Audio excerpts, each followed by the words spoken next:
Legendary.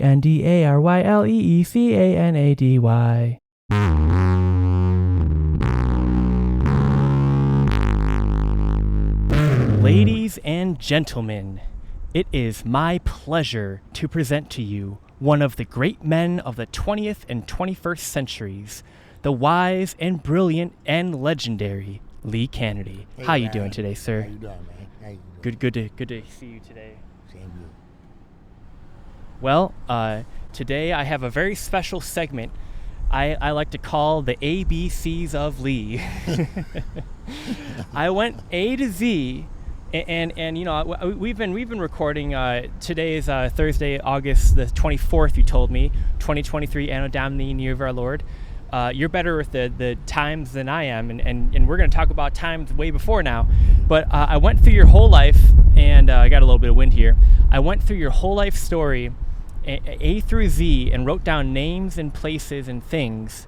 But the only thing I couldn't think of, and this whole conversation, and people at home, if you're Lee Canady aficionados, help message us if you find this out.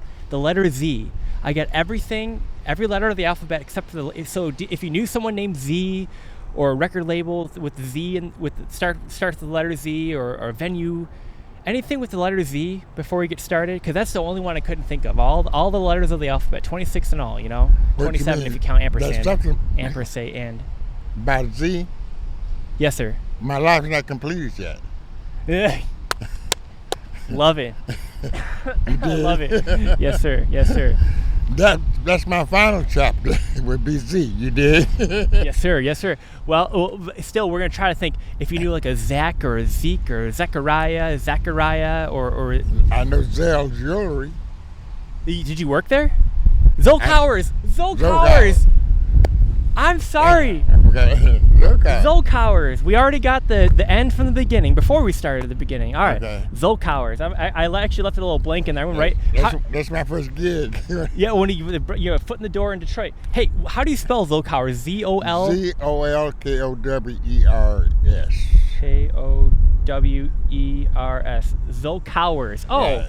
I never would have guessed. I'm glad I asked. Yeah, he had 3 stores. He had one in Plymouth, one in Dearborn, one in Farmington. Was it? No, not Farmington. Outside West Detroit, out in there. Southfield, no. Rochester Hills. Out Inkster, like. Oh, I don't know. I'm not good with Yeah, locations. but Delray. Okay. Delray. It's a Delray out there, right? Yeah. So let's stick on the Z. Okay. So 1957 going into 1958, New Year's weekend, you come over from El Dorado, Arkansas, to Detroit, Michigan, and within like a week or so, you're already working at Zolkowers, your first job. Well, I went to work that Monday. I got here. It was New Year's night, and I think and they was going to work that Monday or that Tuesday. But when I got here, when they went back for New Year's Day, I went that work that same day. Wow. Because the guy who my sister, she babysit for them. Okay. So this guy bring the baby over to my sister's house that morning, picked me up and took me out to Zolkowers, and he got me the job. Man. So from there, I went from there to Key Weld and to where I am today. But if I shoulda, coulda, woulda, if I had never took the job for 90 cents an hour. Oh, wow. Man. If I shoulda, coulda, woulda, but it didn't happen that way. That's why I said it doesn't matter, but it didn't happen that way. It's the way it was. Motown music in the D wouldn't be without Lee, but Lee wouldn't have stayed in the D hadn't it been for a business that started with the letter Z, Zolkowers. Right. Amazing. But, some people go from A to Z. We're a little alternative here at the Legendary Lee Canady, and we're going from Z to A. So next up is A. A is for 1, 2, 3, 4, 5. I thought of 5 things starts with the letter A in your life. If you can guess, obviously you were born in the state of Arkansas. That starts with the letter A. There's a drummer that him and his band would come over, a jazz drummer back in the day. His band was the Jazz Messengers. Blakey. Yes, sir. There was a lady, your wife, you lived across the street from their house, and your wife did the hair. Aretha Franklin. This lady, I'm not good with, I'll just say her name, Anita Baker. Right. That's another one. Now, how did she play a part in your life? Well, Anita Baker I think she was with the group called the Capitol, and it was a local group, Labor, that owned her. Excuse me, I don't remember his name. I think it might have been Butterball. It had something to do with it. But she was with the Capitol. And so the girl that I was dating at the time, she sang. And she imitated Anita. Carol Raines? Carol Raines. Oh, wow. That kind of thing. So yeah. And she was always studying, like her understanding. In fact, she was doing real good. She was pretending to be Diana Ross. And had the same reception as if she was Diana Ross. That's what it surprised me. She was working out on, appear live. I think it's way out in suburb, not suburb. Yeah, Warren. Was it Warren? Yeah. And I went out there one night, and so when I walked in, she was on stage singing. Thought she was Diana Ross, And she acknowledged me when I walked in. And I was embarrassed. And so when she introduced me, and when it was over, she signed autographs, and they was mobbing her. She was just like Diana Ross, And so, but anyway, that was how that came about. And she used to do Anita Baker songs all the time. Yeah. And I happened to work with her with those songs because I got her job at Dummy Joy's. Yeah. Richard Jarrett, who's a friend of mine who owned Richard Clothing, Broadway Clothing downtown. And I think he and I went downtown about the same time. Man. Because he used to take the bus down every morning. I got on a Linwood bus, and he would get on a Linwood bus too, but he would get on it at another. And every morning we'd be on the same bus. He'd go down there, and he was sharp, and he had gloves on, and the people would drive up there, and there would be in this photo black car, owners, and Richard would be standing there waiting for them to drive up, and they would get out like gangsters. Door open, and they would throw the keys to Richard, and he would catch them, and then he unlocked the door, and they come in. But I was the first black that I know of who had a set of keys. That were your own? Yeah, because the day when we opened up, Miss Keywell had 3 sets of keys made. She gave me a set, she kept a set, and she kept the other set. Oh, not for less. Okay, she had 2. No, wait, I'm just telling you how it happened as it went along. Right. She had 3 sets of keys made. Right. She had my set of keys, she had kept a set, and she kept the other set. Back up. So I don't know if I had met him a couple times because he was going to school at Wayne State. So all of a sudden, when he got out of school, he would take a bus, the Cass bus, downtown, and he'd come in the store and get a couple days a week or something like that. Then every day he was family. Man. So that's the way it went. Right. But my point I was making is that I had keys from the beginning. I was telling you, the other people who down there, I don't know anybody had that. Right. That's all I'm saying. One more on the ABCs of Lee for the letter A, first of 26. Al Green used to go by your store. Al Green lived some parts. Now, I heard someone talk to me about that a couple of weeks ago. They say he lived in Southwest Detroit. I didn't know that.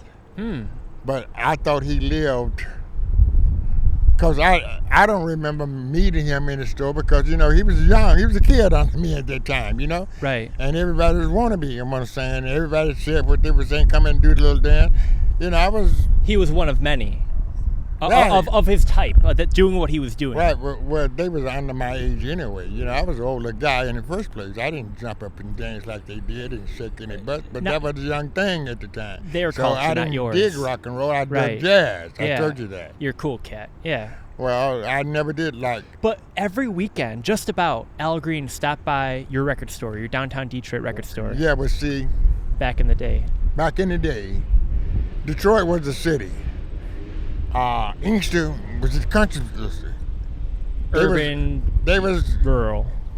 you know, everybody want to come to see the big building. What two-story? I'm just saying that's the way it was. It was a destination. Right, and then place, too, black stop. people as a whole, when they lived in Detroit, when I came here, where did we live? In the ghetto. I was surprised. We had better housing down, but the housing stood up here. That's the way it is up here. Down there, you go downtown my hometown, you won't see a cigarette butt downtown. You can't litter in Arkansas, in my city. They put you in jail or give you a ticket. Back when you were a kid, even to this day, yeah. Right, and I went down there a couple times Christmas since I retired. Went to visit my daughter there, and I know they had Christmas night where the people come out, and it was just as nice, man. And weather just as nice, and you go downtown, you don't see paper, you don't see dust, Man. you don't see cigarette butts on the street. Man. Because you're not supposed to litter. Right. Anything you throw on the street, that's littering. Yeah. Speaking of Arkansas, before we move on to the letter B, Arkansas is where you came from. Would you ever visit Arkansas again if given a chance? I have no reason to go down there. I got some relatives down there, but you know I don't really know them. Really, You're neutral. You take it or leave I have it. no reason to go down there. Yeah, exactly. You have no reason. If you had a reason, maybe. If not, otherwise. Yeah. Everything I consider bad memories anyway. Really, I don't want to go back and see where I was born. Which I could never remember in my mind. You did, but so no, I have no reason. When my parents lived, I would go down there. My daughter lived there. I got some grandkids and great grandkids. I don't know the name. I don't know them because I haven't met them. Right. So just so they live there. So you say, would I go down there? I have no reason to go down there. I can't think of any. Yeah. You know? But before we go to letter B, I've got some drinks here. This one is ginger and citrus. No, I'm cool. I'm cool. Or anything else. Like, they're all kind of like. Okay, if you need, or you got a water here. I don't have any tea though. Okay, all right, to make sure. The letter B. I can only think of one B name, but it's quite a significant person whose name starts with the letter B in your life. A Motown magnate. In fact, the Motown magnate. If you could just name one. Barry? Yes, sir. Barry Gordy. Gordy? Yes, sir. What memories? What select memories might you share from your times with Life and Times with Barry Gordy? Well, like I said, Barry Gordy, the relationship that we would have that I would meet him in, when he won his act, opened up at the 20 grand. Yeah. Okay? And they usually have opening night, and they would always invite us. They would sign an invitation to the store. Formal. Yeah. Yeah.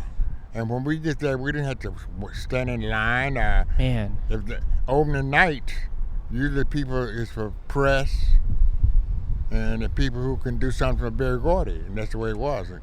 Because if they had other sections in there, well, there's a line that we go there to the door and they recognize us. They know us anyway, and they come on in and that kind of thing, you know? Yeah. We didn't have to stand in line. And that's mostly, if I went down to any night, they always did me that way. They not I go in, I didn't have to pay anything to go in. And then Barry and the whole like were introduced, and each one would come down to the table. After they, of course, we tell them how good they are, and that kind of, that's part of the makeup. Yeah. Business. Yeah. Now, before we move on to the letter C, I can't help but think in the music world, you got a lot of buddies, at least in rock and roll. Uh-huh. Buddy Holly, Buddy Guy. Another B name would be Billie Holiday. But are there any buddies like in the jazz world named Buddy? Any players named Buddy? Just curious. Buddy, yeah, that's the Buddy. Well, I can think of it now, top of my head. Buddy Richards. Oh yeah, of course, the drummer. Right. Right. Yeah, Buddy. Buddy. I don't know. I never did like. Well, there you go, Buddy Rich. You got it right. Yeah. And then of course Billie Holiday is another. Oh yeah, Billie Holiday. With her, I mean, she.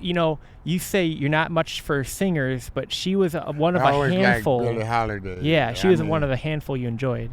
Right, and Sarah Vaughan. Well, at that time, it wasn't. We knew about what Eartha Kitt, but she didn't sing for us. She was out there doing the cat and that kind of thing. Right. But I'm talking about for singers. There was a minute, Ella Fitzgerald. I remember when she won on the radio. I was listening to that. Yeah. Let's see, Dolly, something about my basket. I lost my that bad. It was her first song. Yeah. And that before Ella Fitzgerald, I'm talking about she just getting on the stage. She won a contest. I remember that. Yeah. By the way, for how long? We're about to move on to letter C. Okay. And we've almost gone for 20. We're going to take the whole time today. I think it's okay. How do you eat an elephant? One bite at a time. That's how. The letter C. Now, a lot of the letter C in your life, and a certain jazz player, their last name started with the letter C. So I'm kind of cheating. Their first name starts with a J. One of the greatest jazz players ever to blow the saxophone, the horn. John Coltrane? Yes, sir. I should really say that for the letter J. But so then here's another one. Charlie Parker, of course, the bird.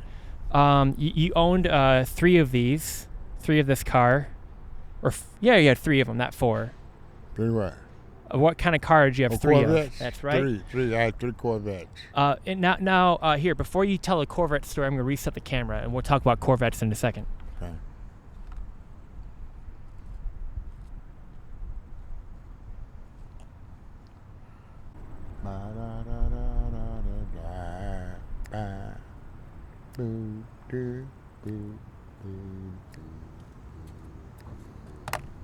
So this is a very straightforward sit down today. Literally, you're going alphabetically through your life as much as I could fit the alphabet, or fit your life into the alphabet, your life into you into the alphabet, or your life into it.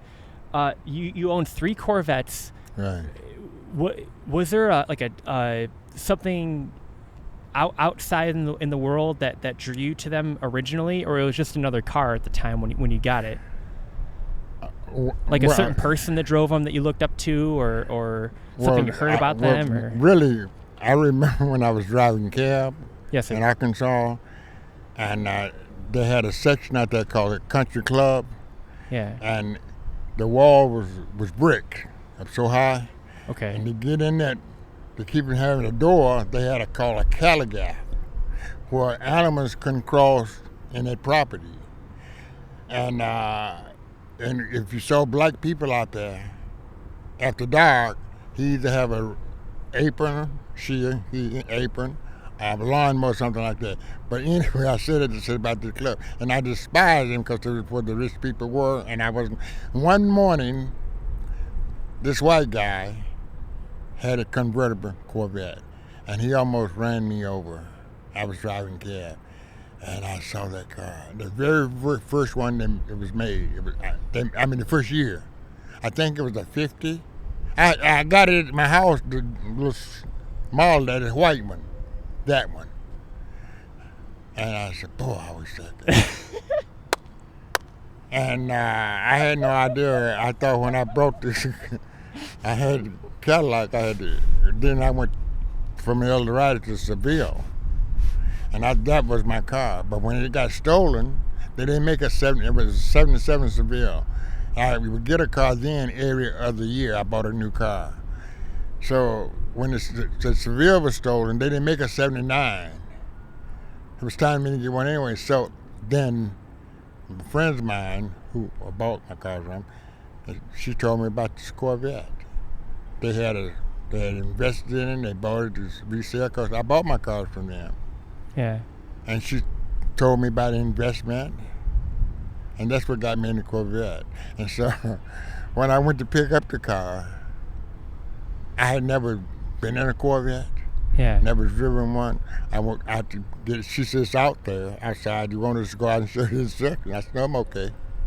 I got it. Couldn't know how to start it. When I got to the store, I couldn't take the key out. Some way that you have to do to take it out. I didn't read the instructions. It was different, but it rolled so rich. That was a silver anniversary. Two-tone silver and red interior, leather, leather inside.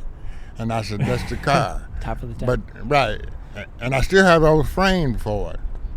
They are still valuable for it. Oh, I'm sure. And then after 30 days, I got a new one. It was 82. Beige. My logos and all that on it. Harmon Weems hand painted it. Yeah. Right. And The logo. then they called me and they said that they had found the car. And I went and got it, looked at it, get some personal thing. I electric starter I had in there, started by itself and all that kind of thing. Yeah, Vitronics. Yeah, Vitronic. And that's how the guy who invented Vitronic was a friend of mine. He lived in Dearborn. Victor, do you remember his last name? You don't? Victor. I'll tell you later on. It'll come to it. Oh, we'll come to it. But here, we'll move on though. But he went to California. Yeah. He told me he was moving out there because he lived off the outer drive out in Dearborn. I used to go out there at night, and nobody never bothered me. And he would put sand in. He invented the thing. Had an electric starter too. Yeah. The letter D is for the city we're in, Detroit. It's also for a lady who, as a teenager, would shop at your store. One of the founders of the Motown band, the Supremes. In fact, the lead singer, some might say, Diana Ross. Yeah. Then D is also the letter D. We're on the letter D is for the guy with the chipmunk. Dizzy Gillespie. Dizzy Gillespie. Good Gillespie. I never know if it's a hard G or a soft G. I think it's a Gillespie with hard G. And then, of course, D.D. Bridgewater. Right. I forgot about D.D. No, who's D.D. Bridgewater again? She had an album out, but we made the album happen. A harp player, was she? Am I wrong? That was Dorothy Ashby, a harp Okay. player. D.D. Bridgewater, she had a group out. It was a rock group, right? But we made the album a hit for her. And I think she came in the store a couple of times, but Now, Dorothy Ashby, do you remember Dorothy her? Ashby, yeah, she's local, yeah. Harpist. Harpist, right. And she would come to your store? I don't recall her coming to the store, but at that time when Dorothy Ashby, that was in the early, when I first came here in the 89 or whatever. Right. She was a local here, and she was playing around, and everybody who in Detroit know Dorothy Ashby, know Kenny Cox, know there's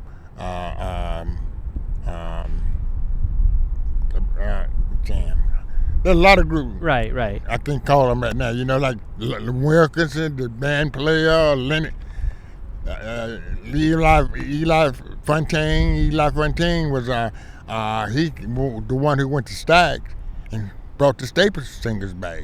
Mavis Staples, Levi. He was down there, big guy. He played saxophone here, and I met him because he used to come in. He played next door to me in my store. At lunchtime, they would have dinner, and jazz would start at 12 o'clock in the daytime, every day, when we first opened up the store on Monroe. Man. Because it was like New York a little, for jazz or whatever. But it wasn't for black. It was for black, black didn't go there. Right. And where could you go? Like now, you can go downtown and see a live band have done. It used to be that way. That was that way every day at the club. Right.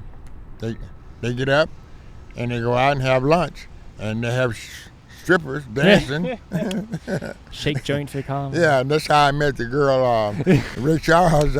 That's right. Right. Hit the road jack. By the National Theater. Right. It's still there. The theater's still there. They're right gonna there on redo that. Monroe. Yeah. Right. And the two black guys that I knew, bought that building. Man. They owned they had a casino. Stadium over on Congress corner. Okay.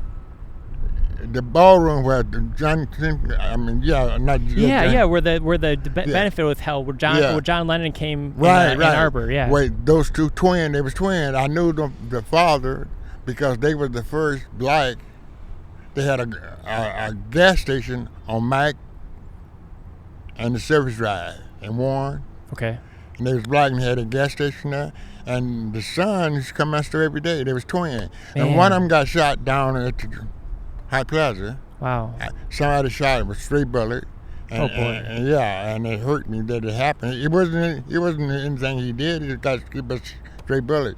So he went to the hospital. And I heard about it. So one day I come from Eastern Market, and I met him, and I talked to him. We talked, and he died at the hospital, and I congratulated him being in the hospital, but he got an infection and died later. Man. You know, his brother, because one of the brothers took out one of my employees. Yeah. And the other brother took out the other. There was two twins. They was girlfriend. Right. And boyfriend. Right. And they went out together. So I haven't known them that way. It kind of tied with them. Yeah. Uh-huh. What about Dennis Chapman, one of the original hippies? Dennis Chapman. Wait a minute. Dennis Chapman. Wait, I can't put Dennis. He was a hippie, right? Am I wrong? Dennis Chapman? No, Dennis Chapman. I can't put. Wait a minute. Dennis Chapman.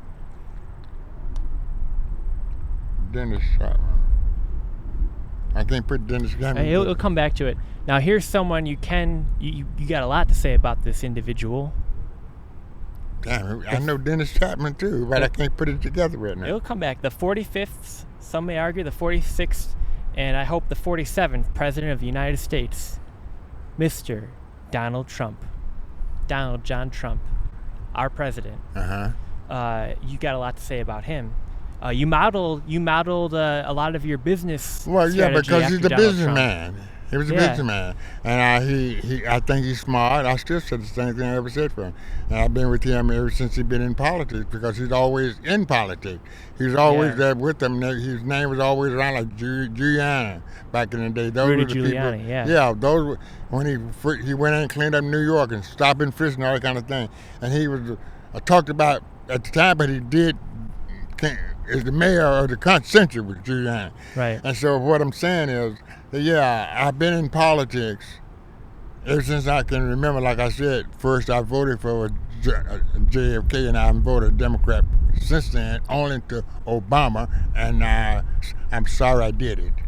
Yeah. Because he let me down. And I said that, and I don't get along with my people and white people. I don't care who.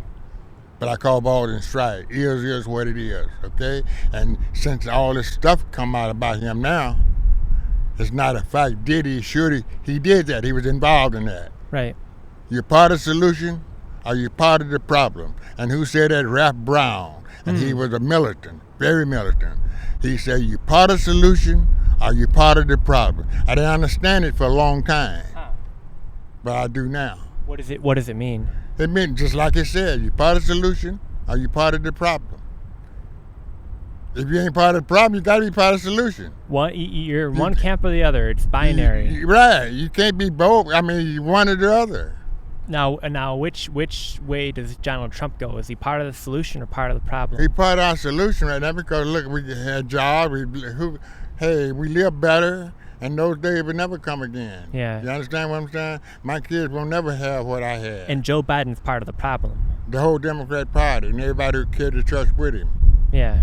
At first, we was all Republican in the first damn place. Yeah, a lot of bad Republicans too. Let's not forget. That's bad people. They're people. Balls and strikes. You shouldn't call them Republican, whatever. There you bad go. People. Yeah. And they're all American. Is flawed. Yes. See, I don't go by the color thing. You know, I don't know what color. I'm multiple colors. Yes, sir.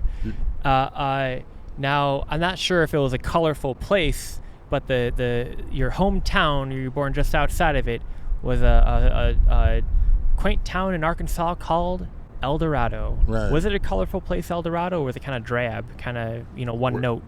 Was El Dorado very vibrant, very you can get a lot of different experiences there, or was it? No. You just pick cotton and shuffle, and I didn't do none of those. That's it.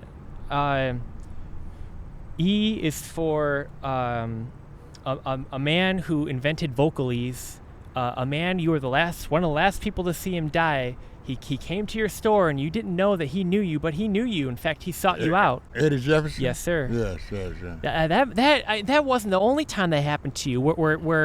Where a big name, someone that everyone knew at the time, and still knows to this day, a lot of people, came to your store, found you. They knew about you. You didn't know about them. A lot of them. Oscar Peterson, Johnny Hartman, a lot of, just walked by.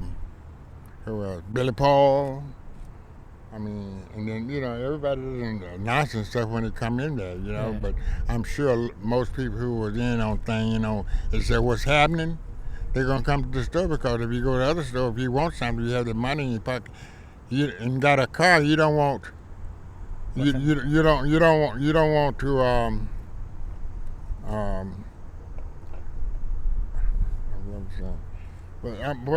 if you're parking there, if you come with your money and park your car, you don't want to have to say you're out of it. Do you want to go someplace? I know they don't have. They don't want me going there. Right? You want to be the source. Well, that's what I was. The source. They figured I had a reputation that when something come out, if you find it first, you can't forget it in my store. Because we was the one who made the hits. The other people wait till they get hits before they make the hits. You dig where I'm coming from? You were the sole connection of Detroit. Detroit. You bought direct when you manufacture. When you got the stuff, you got to try to sell your stuff. Like I said, people don't try to sell you things now. Well, they got their way and I have mine. That's right. Now, did this? I'm not sure. They were a member of a band, Eric Dolphy. Were they a drummer? Yeah, he played saxophone. He played baritone sax and. Played flute, and they called at the time when Eric Dolphy said, I liked Eric Dolphy. You met him? Seemed like, I met him, but I don't know, just recall things because we talked about that. It probably might at a club, maybe I backstage with him and talking something like that. I've been in his company somewhere. I don't recall him in the store, but seemed like to me we was Fred Hubbard together, because Fred Hubbard played. See, Eric Dolphy stuff didn't sell. Yeah. Well, what I was trying to say about music when we talking about, back in the day we called it, when it started out it was called commercial music. Okay. Miles Davis didn't want to play commercial music because when you play the thing over and over and rehearse, that's called commercial. I want to play it like I feel tonight. That's what jazz was supposed to be in the beginning. It's the art. Right. Now, like Ramsey Lewis, I just use his name for example. Oh, sorry. I'm sorry, Lee. I just use his name for example. Could be any Ramsey Lewis, okay? That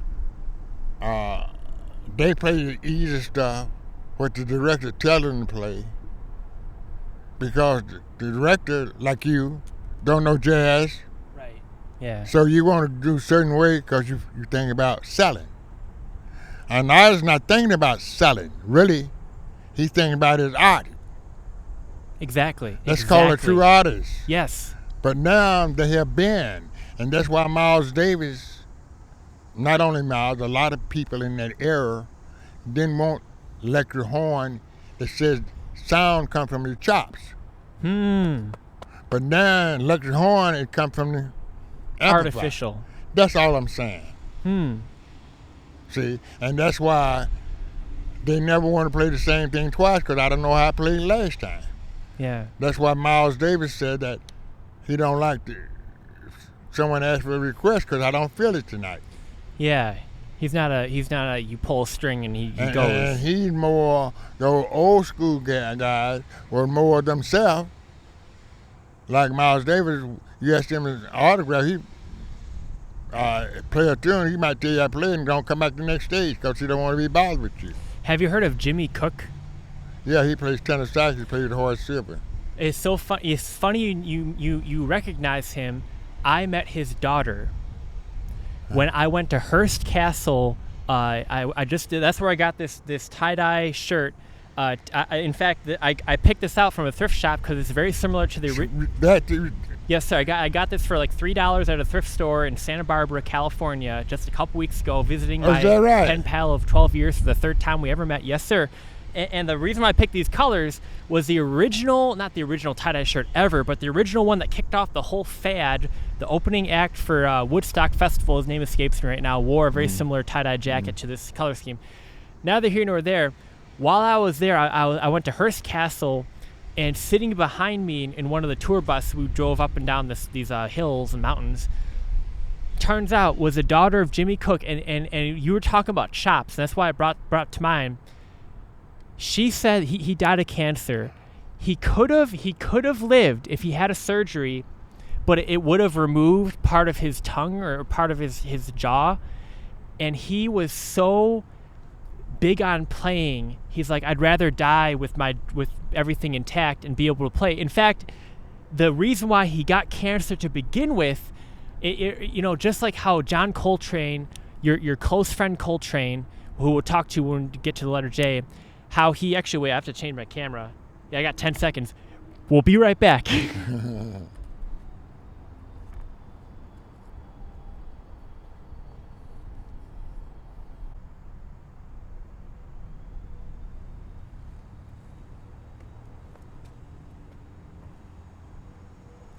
Going.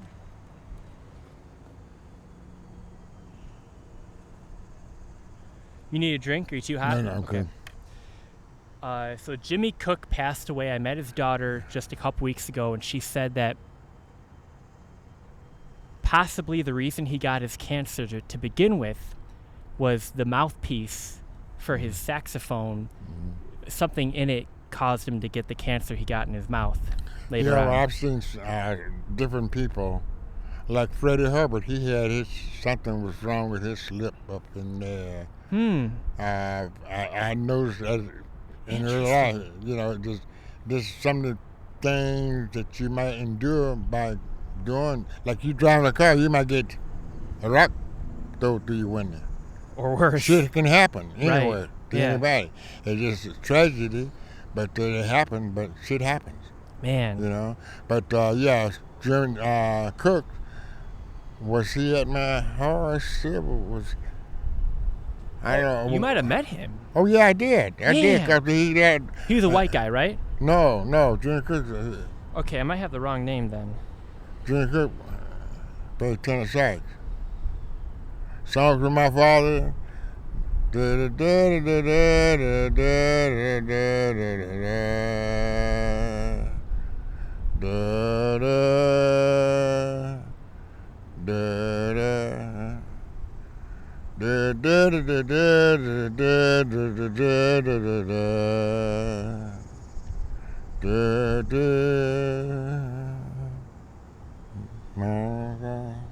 Huh. Yeah. Well, Horace Silver. What you look at? Junior Cook? Yes, sir. Junior Junior Cook. C-O-O-K-S? Yes, sir. Cook, no S. No S. Well, let's move on to the letter F. F is for a lady who, for a number of years, was a day-to-day fixture in your life. You weren't married to her, but you might as well have been your business partners.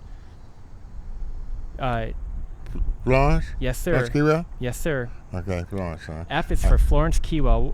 Any thoughts on? I mean, you could go on for hours about her, but oh yeah, for the rest of my life, probably talking about her. Because really, just think, it wasn't for Kewell, I wouldn't have been here. What did she look like? Describe her. If someone's never seen her before, I've never seen her before. Never saw a picture of her. Picture of her. I've showed you a picture of her. Oh yeah, I think you have. She always wore a makeup face, looked real good, because people in those days, like Elizabeth Taylor would dress her face. She did that makeup, and her hair was always, she used to wear one style, and she wore different glasses, and she always had a cigarette holder. That was her. That was her thing. She wanted to be like, she couldn't dance, she didn't have no rhythm, and that would crack the people up. And people come around her like Jerry West, like Doc Rivers, the basketball coach Doc Rivers, Wayne Embry, Oscar Robertson, Clyde Wall Frazier, hairpiece in New York. Those people liked her. And every time they in town, they was playing basketball. Anybody when the Boston players come here from New York Knicks come here. Anybody at the Piston play who coming back and forth here, they hung out at the store.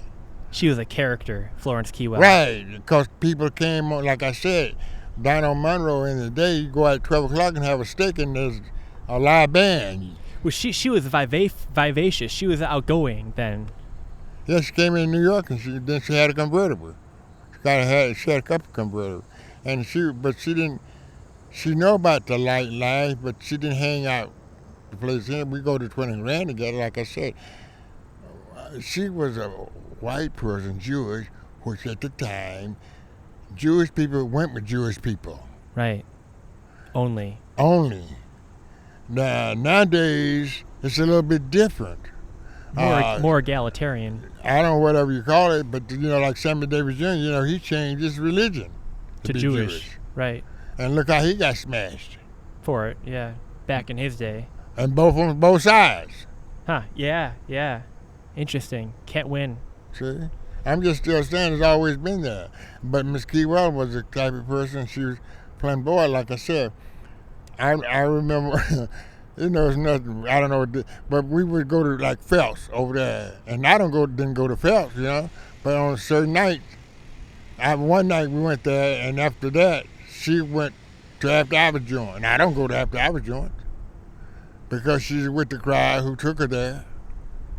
I didn't like it, and I told you a little something about that, but that's her personal life. You understand what I'm saying? Yeah. And her niece wasn't complete Jewish. Her father wasn't Jewish, or what he would call it, and she wanted to.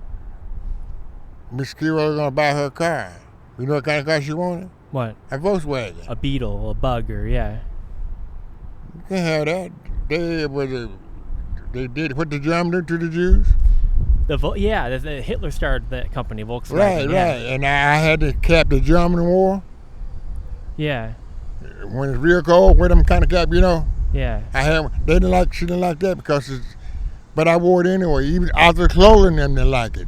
When Muhammad Ali was the champion of the world, and he said he was Muslim, they put him down. But I was the only one stuck up for Ali then. I've always stuck up. I've always been outside. He didn't. I had nothing to do with them people over there, kill little people and put them in jail. Yeah. And then, like I told you before, he got married to this young girl. Sorry about the wind, people listening. Yes, sir. He got married to this young girl that was religion, but people have a thing which I respect. I told you I don't believe none of religion. I respect all. Yeah. You marry who you fuck you. So back to Florence Kewell, because you and her used to have a joke between you about how people would play the race card and how it was just... Yeah, they always played the race card. And it annoyed you guys because, you shouldn't have to. Yeah, because it ain't because you're colored. They did it to me because I'm colored. That's what we just said. It ain't because you're colored. They did it because like, what was the guy named? He moved to New York, and upstairs in his white neighborhood, and he looked out the window. He said when he saw a truck moving in, he said, "Look," told his wife, "Look, they moving in." About black people. But he's black. Oh. He said.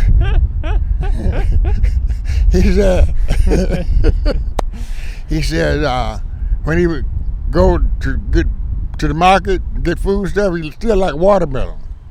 Why not? Yeah.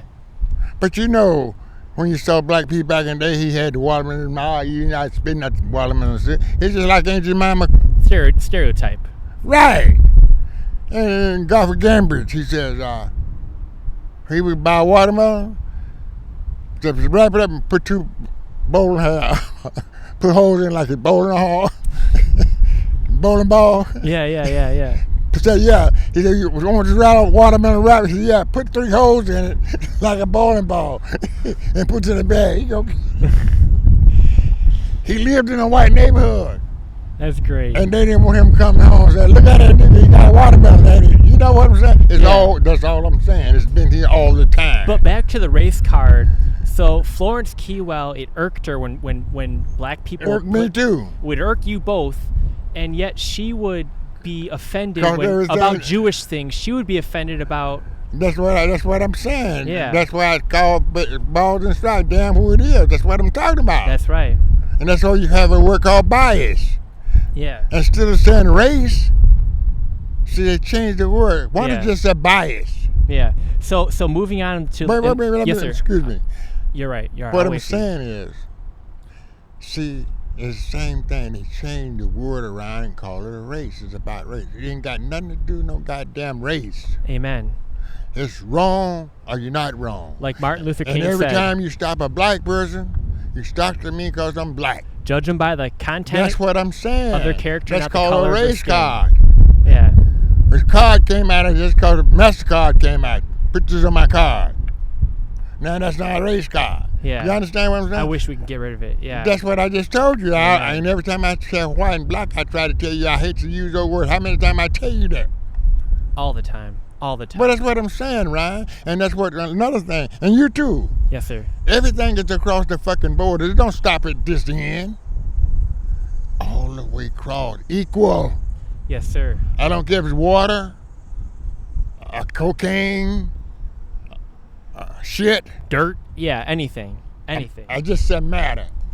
What does matter? Anything to take up space, right? Yeah, physical. That's the definition of word. But let's move on to the letter F. We're doing the alphabet, the ABCs of Lee.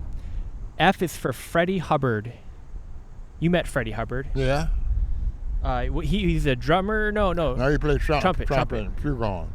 And he'd come by the store, Freddie Hubbard. And by the house. Oh yeah, he's your friend, your good friend. Yeah. The Detroit Rat Pack. He had Freddie Hubbard, Lou Rawls, Paul Humphrey, or Freddie Hubbard, Lou Rawls, Paul Humphrey. They all came. Don Bird. They all came. Yusef Lateef. Anybody who came in town, if you get to know, they're gonna come to the store again and again, hang out. Because why you want to be there and let somebody know I'm in town? You buy my record here. They're trying to sell their record everywhere they go. Where you going to go to a place that ain't got no customer? Just think about it. Willie Sutton. Why does he rob banks? Because that's where all the money is. That's all. Same thing. Yeah. And I just said across the board. Everything is across the board. Now here's someone you could have met, and unfortunately, sometimes ladies they're too good for their own good. Frank Sinatra. You almost met Frank Sinatra one night. Yeah, but he at the Olympic. Yes, sir. Olympia Stadium. Yes, and, sir. You were with that judge. Yeah, we was going with the judge, Judge Del Rio, I believe his name. Yeah, Judge Del Rio. We met at down on Washington Boulevard. Yes, sir. For dinner. It was a restaurant there in a hotel upstairs. Okay. And it was a seafood restaurant. But the judge, he was sitting around. We was sitting before we went to the Olympic. We was going in a limo. We were sitting around talking and eating, and they smoking and right. saying, I don't have time for that. I get to the point. And he was talking about how many that he had sent us. Black people that right. he had put into jail. Me. He was bragging about it, like he was proud. He laughed about it. And the lady or the friend of the lady you were with was a bit rambunctious that night, and so you didn't want to go back and meet Frank Sinatra. You were embarrassed because of your company that night. You could have met him, though, otherwise. I don't take a crowd into no place with me. I don't like to, because I don't know how they may respond. You don't want to be responsible. Well, I don't want to be in this company like it. Just like if I'd have been in with my friend, he said that about black people, I still have been embarrassed. You're a cool cat, but so he's the coldest guy around. I don't take no crowd with me unless I know you. You don't want to offend someone like Frank Sinatra. I don't want to offend anybody. You're right. G, the letter G, is for a trumpet player you talk to this day. Played in Motown, Mr. Gordon Kemp. Gordon Camp. Camp. Oh man, I'm glad to hear that. C-A-M-P. Camp. Right. I'm glad I cleared that up. Gordon, he used to come in this. He was, ever since I can remember, he was downtown, because at lunchtime he would come by the store, and he was young, and but he had this trumpet horn case. Yeah. I didn't really know what it was. I hadn't paid him, but I might have known what it was. I'm sure I did, because he didn't make a big deal of it, though. You're saying. Well, he would always, we just get in a conversation, but he would on his lunch hour, he just told me what he was doing. We talked to that kind of thing. On his lunch hour, he'd go to Grinnell's to rehearse. And one day, he told me he was playing with Motown, some of the group and things like that. But anyway, when the Four Tops opened up at this theater, they down in the basement like, and we sitting right down the front because the record company, they want us right down front, okay? And the music started playing down, the lights was dim lights, the color light, and the stage was rising up. Man. And when the stage got to the top, that was going on trumpet. Ah. Man, he told me, but I just took. Just like I tell somebody that what I've done, they probably, you just lying. Right. Probably done that myself Hard too. to believe. Yeah. Fantastic. But that was Gordon to Kemp, an and I grew ordinary up. person. And another one, Paul Reiser. Okay. Paul Reiser would. He was the leading producer at Motown, I believe, one time. Because I saw him downtown at Hot Plaza. At Campus Marshall, and he. See this guy with this suit on, his hair was white as snow. And I didn't have no idea it was him. And I didn't just stare, and I just kept going. And he heard my voice, and we heard each other. He recognized my voice. Wow. And we laughed about that. And that was Paul Reiser. And that was when he was announced the award of the year, something like that. But he used to come by the store just about every evening with, from Cash. And he had this trombone. He would put it in and leave it out in the middle of the floor, and I was taking it out. Another guy with him was named Skip. Then he became a doctor. And they was all knew Diana Ross too. And a lot of them would come by there. Sometimes Diana Ross would be with the crowd because her cousin lived in Southwest Detroit, looked just like Diana. She looked like Diana Ross more than Diana Ross looked like Diana Ross. Yeah. But anyway, they would come by there kipping with Les a lot, because they were younger than me. But they went on, that's who they were. G is also first name.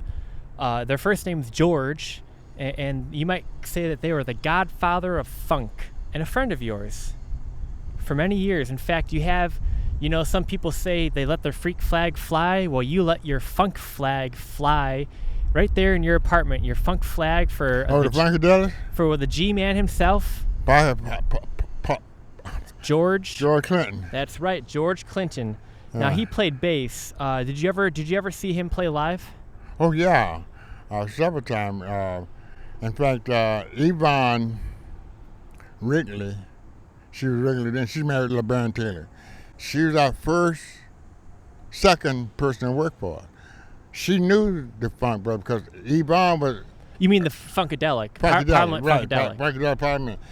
She told us when that the band leader, when they were going to change the name from Parliaments and all that kind of thing. Okay.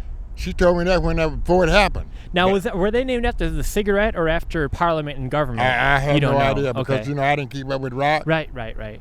But that was the end thing is then Funkadelic. But I haven't get to know Harmon Williams because he was a hippie. One of the original. One of the right. Proto-hippies. And then too, I found how did we get together? So he did covers at Motown. And your Ring. No, he didn't do the Ring. Harmon Weems didn't do the Ring? No, Harmon Weems, Dennis Chapman. Dennis Chapman is the guy who made this Ring here. That's Dennis Chapman. We were thinking of Dennis Chapman before. Dennis Chapman was Lester's friend. The LC Ring, okay. Right. He made that out of nut because he worked at the plant. And he was heavy. Really? This is a regular car nut. He made it ring I out. love that. That's a chrome. Chrome. It's not chrome, it's steel. Oh, I love that. I didn't know that story. That was from a nut from what do you know, a Ford GM? I have no idea. He worked Chrysler? at the factory for a while, but he went around the world on his motorcycle, him and his girlfriend. See, that's made out of nut, and he did all that, man. I love it, man. You can still sort of see maybe some of the threading from when it. That's amazing. And he gave it. That's amazing. As long as, it's heavy. Yeah, I know when I had my Rolex watch, I wore this on with the Rolex watch because it's stainless steel. Timeless, goes with anything. But anyway, he made it for me, and it means a lot to me because he did it. And I designed it, and he made it. See? Multimedia artist. You're a made. true hyphenate before the word existed. And then Harmon Weems did your other ring. No, Harmon Williams did the logo, my sign, painted my sign on my car. Okay. And my T-shirts. Okay. He did that. But who did that ring? This was the person who did this ring. She at the time she's working at All right,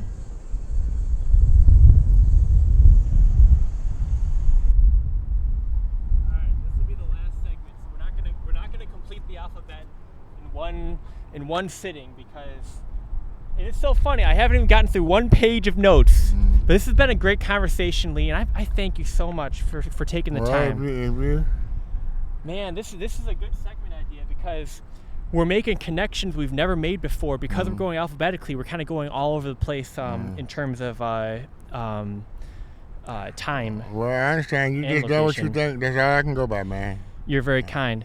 J is for John Sinclair, and let's not forget John Coltrane. Yeah. Now, that was a man you were close with. I love that story of the Canadian friend of yours and didn't believe that you knew John Coltrane. And he said, yes, I do. And then before you knew it, he's standing right behind you. And there's John Coltrane. He turns around and he faints. Not John Coltrane, your Canuck friend. Yeah, but he was a young kid too. And then for the guy that said something to him, see, back in the day, you didn't see, when you come to Detroit, you want to see entertainment since Motown, right? Right. If you're a jazz player, but jazz, the smaller cities, they don't have jazz there. Yeah. Like Inkster. Where you going to find in Inkster? You understand what I'm saying? I'm talking about little sub-city out. So in Detroit, that's what it is. And so Canada, they come over here every Friday, every Saturday, get on the tunnel for, I don't know, at the time, maybe 20 cents, ride over. Yes, sir. On the bus. That's cheap. Well, I just use that for example. Right. But I'm just still saying they was going back and forth from Canadians. I used to go to lunch over in Windsor. At Windsor, I'd go to lunch with somebody at the college over there, and a girl I would go. Wow. Yeah, and I got a parent. I don't like the bridge. I don't like the tunnel. Yeah. And I don't like to be out of the United States. Yeah. Anything might happen, you not get the fucking you over there. Just like the people in Russia. I wouldn't go to Russia for nothing. I don't go to the places. Yeah, look what just happened to Grozin. Mistaken identity. Right. Now, John Coltrane, was there because he unfortunately, I believe he died from heroin. One of the drugs he was on, I think it was heroin. I didn't know what he died. I never were you aware that he was on substances when you met him, or was he sober? I never even entered my mind because everybody do what they do. I don't know. You're right. They'll lie to you. You're right. I don't. I just take you as you are. And that's why I don't like to point fingers. J, after J is K. K is for King Pleasure. King Pleasure? Did you meet King Pleasure? No, I didn't meet King Pleasure. I wish I could have. He was a cool cat. L is for a couple of Lou's that were close to you. Lou Rawls and Lou Brock. Yeah, Lou Rawls, your friend. Lou Brock is all the time. Your cousin, yeah. Lou Brock played for the Cardinals, among other teams. He was a star player. Yeah, all-star all the time, and he stole more bases at the time than anybody. He didn't invent the umbrella hat, but he made it a thing. In fact, he invented it.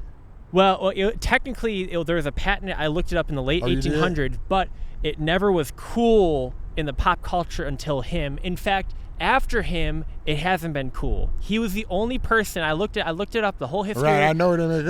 And it was called the Brock umbrella. Okay. And you could still buy them on eBay, and you go to the what do you call it, the stadium there where the Cardinals still play, and you can buy them that are like so now what do you have to do with that now?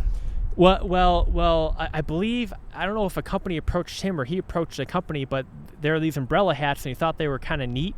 And so he and a company teamed up, and they marketed the merchandise Brock umbrella, which is just the Cardinals gray or kind of white and red. But then he has something to do with it, then, right? Yes, sir. Yes, sir. I mean, it was named after him, Lou Brock, the Brock umbrella. I mean, it's his product, his eponymous product. Well, that's what I was trying to bring. I said he invented it. Then he didn't invent it. he didn't invent the original one, but he basically made it popular. Kind of like how Henry Ford didn't invent the automobile, but he may as well have because he made it popular. That's all I'm trying to say. Someone else came up with it, but he perfected it. Okay. So moving on, we have Wouldn't Be Without Lee, LeBaron Taylor. What a story about him. The DJ doesn't show up on time, and so LeBaron's an engineer at the radio station. He gets on the air because someone's got to say between the commercials, hello, do a station identification. He gets on so well with the audience, and you hear about it. You get all these calls. You call him up, and maybe he thinks he's in trouble, but it's the opposite. You say, we want to hire you. We want you to replace our regular guy. And like you like to say, the rest was history. LeBaron Taylor, what a character. Right. Well, see, like, if they hired him for an engineer, that's what they hired him for, right? At the time, yeah. Right.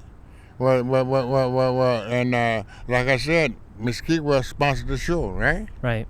And if he's the engineer, I don't know what his job is, but he's down in business, whatever. When the thing went out, he put his tape in. Right. And moving on, because we got so many letters to cover, I'm gonna try to be a little quick, even though we're not gonna finish today. L for Les McCann, the drummer, Les McCann. He was a drummer.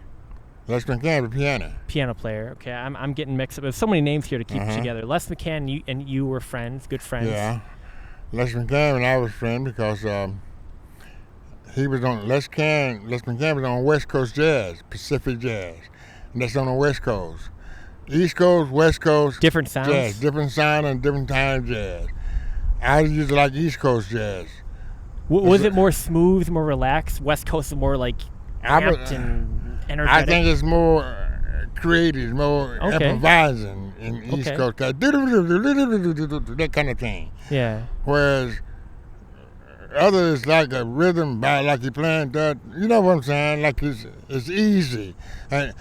But they said simpler. Commercial. That's the term pop. They used then. Yeah. Then with commercial to pop. More palatable. Yeah. Well, easier to break down for simpler minds. What is the difference? What is music? The beat between two sounds. Curtis Mayfield. No, that's a definition. I think you Google it. Yeah. Find it. I think.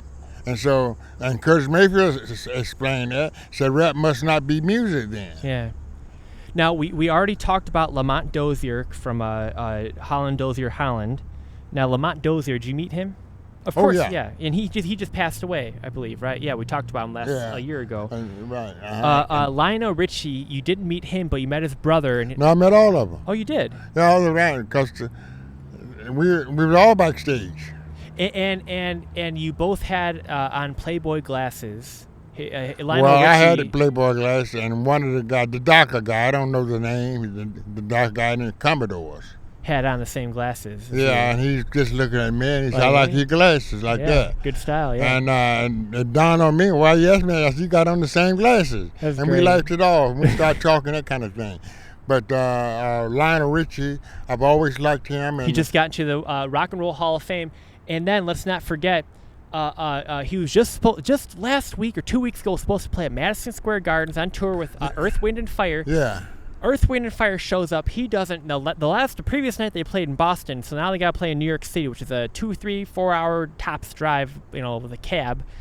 But he couldn't make the show, and he said, I wasn't well, and so some people are worried he might be sick. So let's say a prayer for Lionel Richie. Yeah, because he canceled a big. You make a couple $1 million off playing one night at Madison Square Gardens. You pack out the place. It was sold out. But Lionel Richie, he was in the Commodores, but then after he left the Commodores, you didn't see him much after he went solo because he was kind of like on another plateau, another level at that point. You could see him. You saw him in bigger clubs. He made bigger. What happened to the Commodores? You don't hear nothing about the Commodores. Yes, right. And it's like it was kind of sad, I thought. Well, I don't know how it was because I don't know within that they started the group should end with the group. It's too bad. Yeah, that's whatever. I don't know. See, I can't say predict because I don't know. They might have had a dispute. Maybe you say, "Hey, I'm tired of blah. You always late. You always whatever. I'm going on my own." Yeah. I don't know, and I don't try to get into it. One more L name, Lee Morgan. Lee Morgan played trumpet. You met him? I know he. was just getting started before he had records out, but they wasn't selling the records. He came out with a thing called Sidewinder with Barry Harris, and we laughed about it because we call it rock and roll. Because Barry Harris is a bebop jazz player from Detroit, and I know him, his sister, and we. The guy that she dated, we were friends, and we would go and listen to records together. We had love. Anyway, Paul, what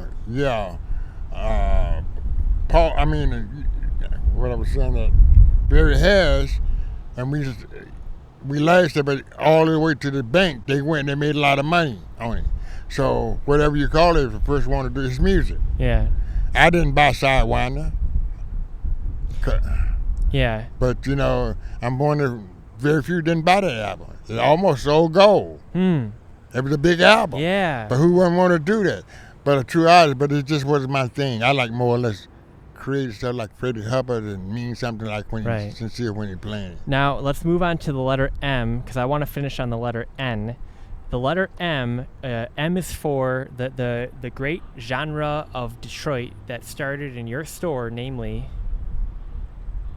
What music genre started in your record store? Berry Gordy. Starts with the letter M. Detroit genre. You started. What record label started by Berry Gordy? I can't think. Berry Gordy's record label. What was his name? Yeah, remember what kind of music Berry Gordy? The Supremes and the Temptations. What kind of music did they play? They were rock and roll. No, okay, but it starts with the letter M. Like Detroit is known as, you'll kick yourself. Motown. Oh yeah. Yeah. Sorry. See, like I said, I'm not good at those things, man. No, I was making it too painting around it too much. Motown started here in Detroit, and it wouldn't be without Lee. Motown music in the D wouldn't be without Lee. That sounds good. That sounds good, but you think that sounds good. It's good. To be behind that, anything.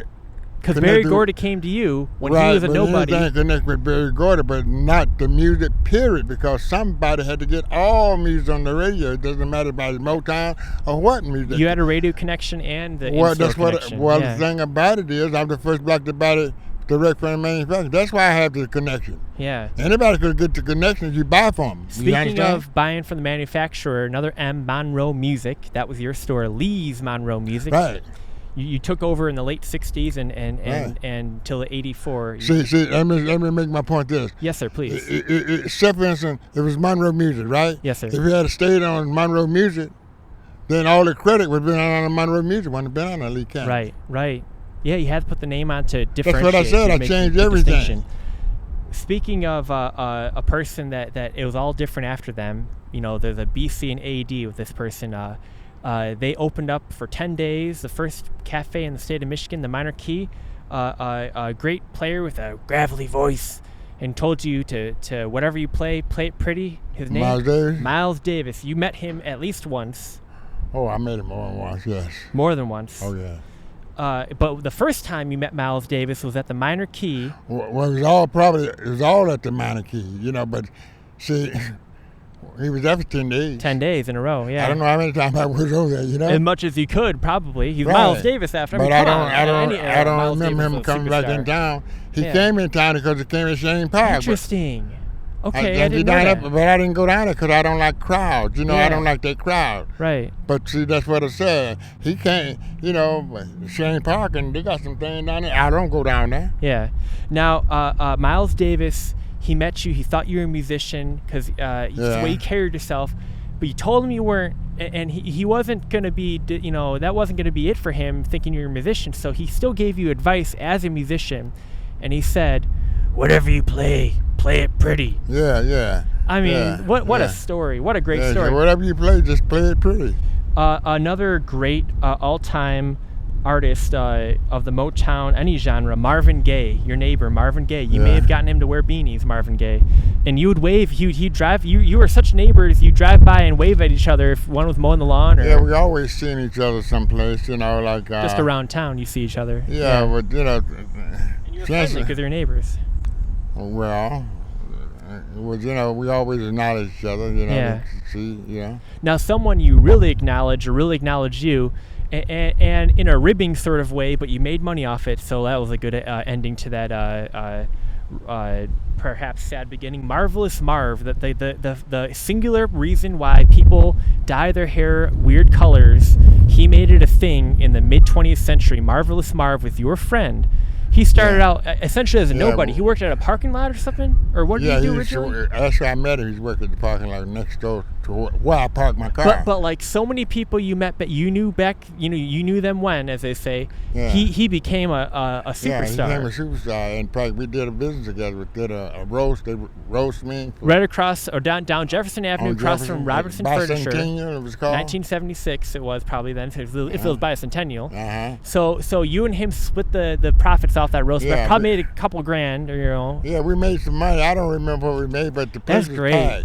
Just like the Dean Martin roast. So you had the dais where you're up on stage. It's beautiful. And Marv, he was he was speaking at Wilberforce, and my car got stolen. I was going to go with him because he's going to be the speaker over there. And I'm getting ready to go. Bob Canady picked me up. I couldn't go. I had my bags and looked out the one of my other friend was there. I had to go back in the house. But anyway, that's a long story. Yeah. Is that why you did the roast, to make money to get a car back after it was stolen? Or no, just because? I did everything I could to make money. I'm a businessman. That's smart. That's great. After Marvelous Marv, we have quite a departure from the character and life of Marvelous Marv. Martin Luther King Jr. You marched with Dr. King in June of 1963 here in Detroit down Woodward Avenue when he gave the original I Have a Dream speech. He marched from somewhere in Midtown down the Hart Plaza. From Mac and Midtown down the Hart Plaza, but you stopped and broke off at Fox Theater. Right. But then he went and preached there on Woodward Avenue, I believe, on that church kitty corner from the present day baseball stadium. But so Martin Luther King Jr. Any memories or any thoughts on Martin Luther King Jr.? We've talked about him before, but. No, it's the same thing. I still said the same thing. I haven't changed what I said before. I think our leaders let us down. They all did. I understand it took a little bit more then, but I just find that I'm just disappointed in the whole thing. Yeah, looking back.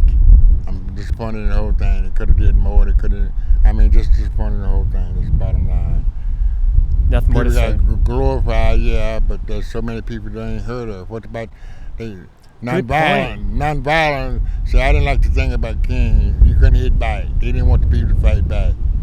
Those people who got the hit smash, and you don't hear them no more, do you? There was an imbalance of power. That's a great point. The people who actually took bruises are going to go down unknown, but the people who didn't. You can tell me one person they named that the dog bit. That's a. Never heard anyone say that before. You ain't never heard his name. And that's a shame. Point. You put dogs on somebody alive, eat you alive. Look at how people write history. Like you said, they remember the people who did the least and forget the people who did the most or gave up the most. Well, it ain't equal, period. That's all I'm saying. Moving down the M line, MC5, Motor City 5. We kind of briefly touched on them, but you were in their orbit, just like you were in the orbit of Parliament Funkadelic for a while, via Sherry Keywell, MC5, and John Sinclair. Mm-hmm. Here, let me reset the camera. I'll be right back.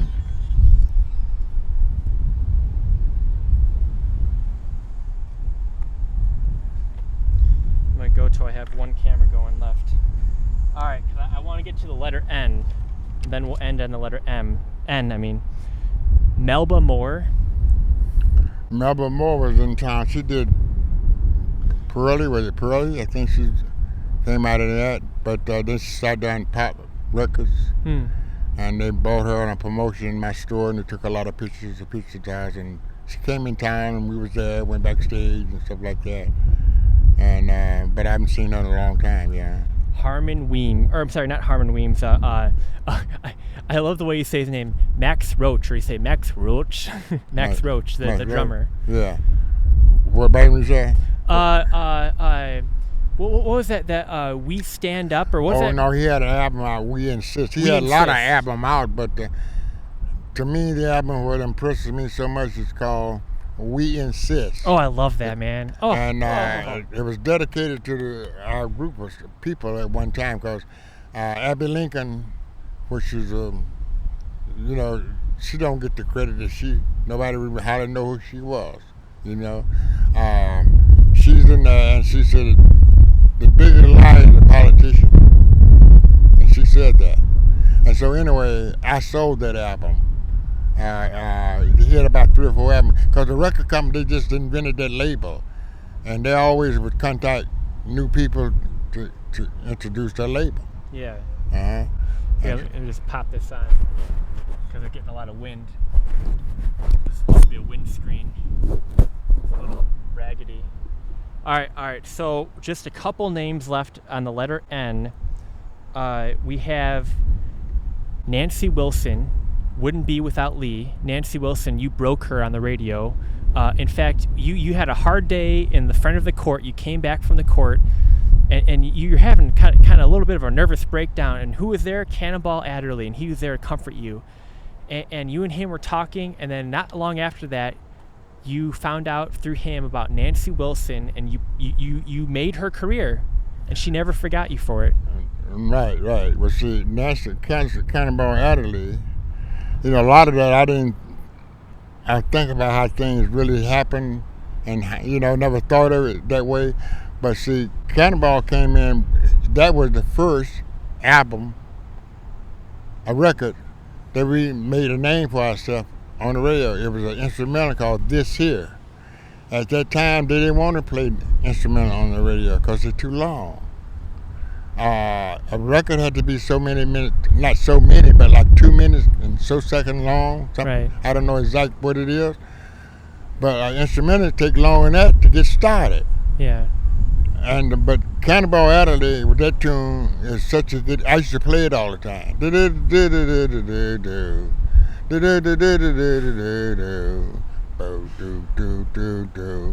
It's called This Here.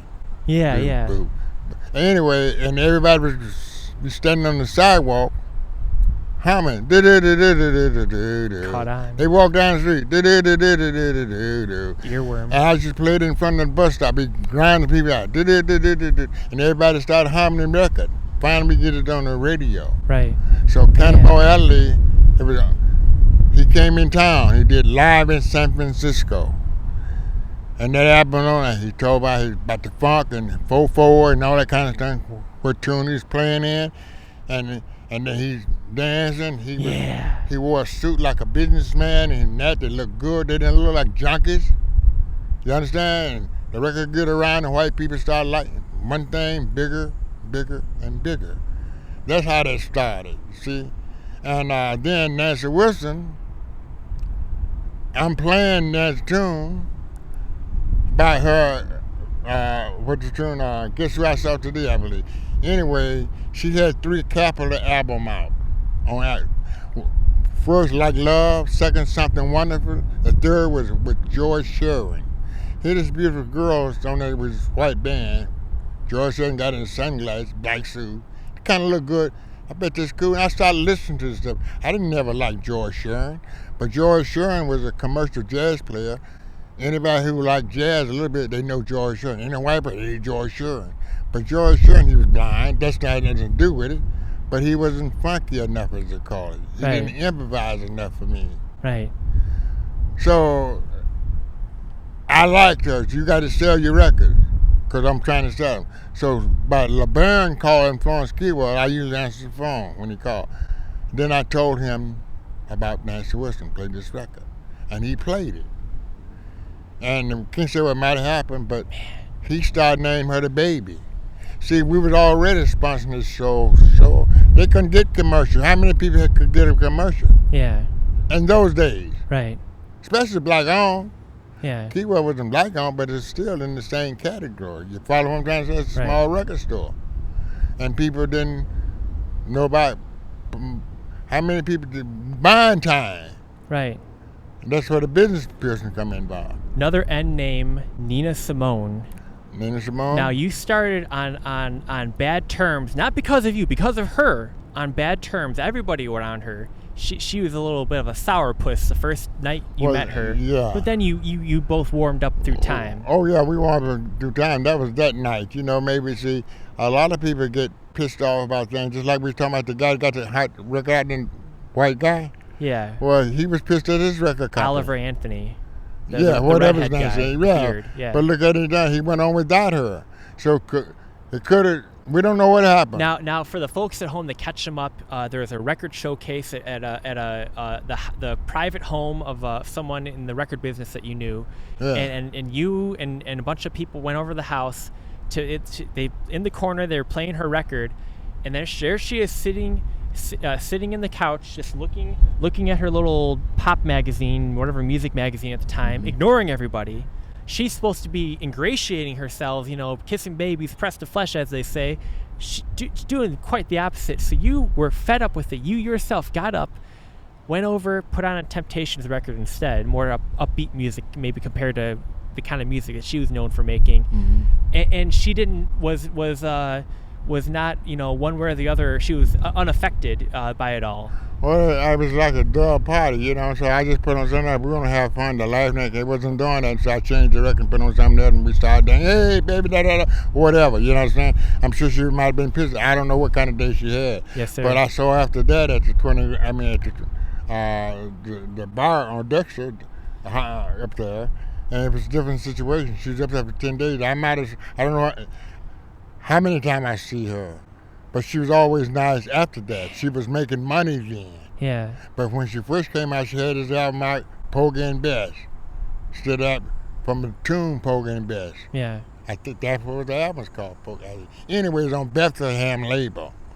And Bethlehem label at first, that wasn't a label. Nobody played it. Who know about Bethlehem label? Yeah. Nina Simone, but she wouldn't get no airplay. Right.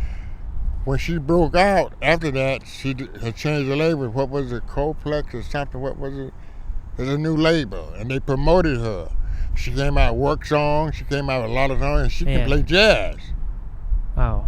And she can entertain. Yeah, and she can sing. She had her own style. You dig what I'm saying? Certainly. But at the time when I met her, she was just getting started out, like I said, and she could have been pissed at anything. You're right. But I thought that whatever. That's what I reacted. All right, before I do the last name, I'm going to check this battery. I'll be right back. Yeah.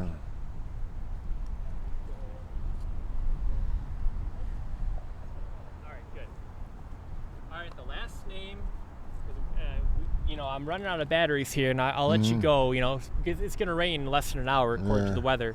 So I should say, I never made mention yet, behind us is Michigan Central Station, the Grand train station here in Detroit, and you can't see it, but in front of us, the next main street is called Michigan Avenue. It's part of Corktown, the oldest neighborhood, the first neighborhood in all of Detroit.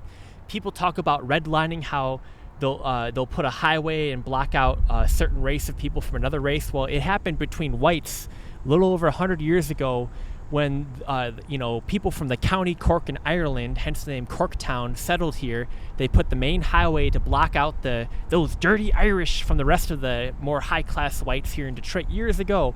In fact, you go down, you might think Corktown might reference booze bottles, the corks, but no, it's the county Cork in Ireland.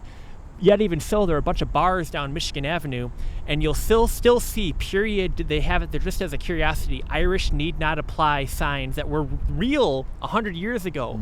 You talk about discrimination. I'm Irish, I'm part Mick.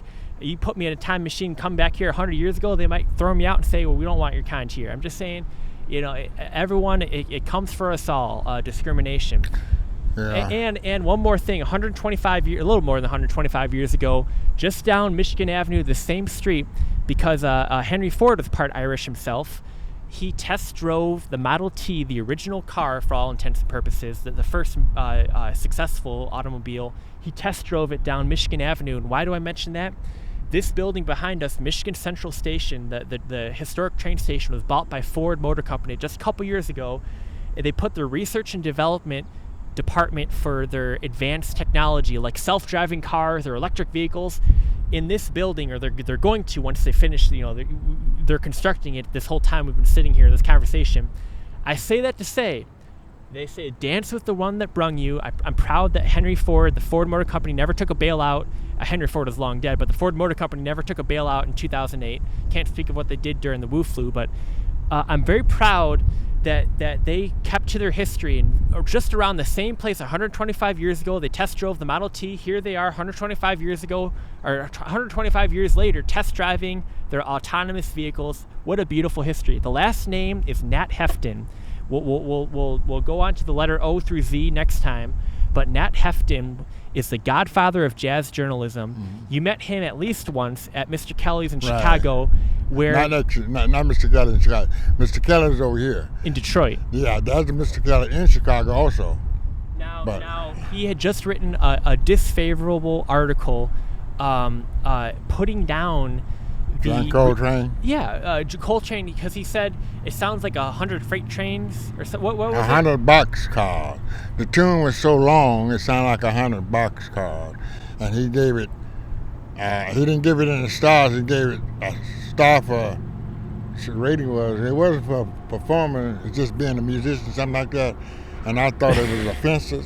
I know anything. I jumped up in the seat and yelling at him at the stage over there because I didn't think it was fair for him to say that. Right. And Coltrane, but see, they stopped listening to Coltrane because the old Coltrane is a different Coltrane.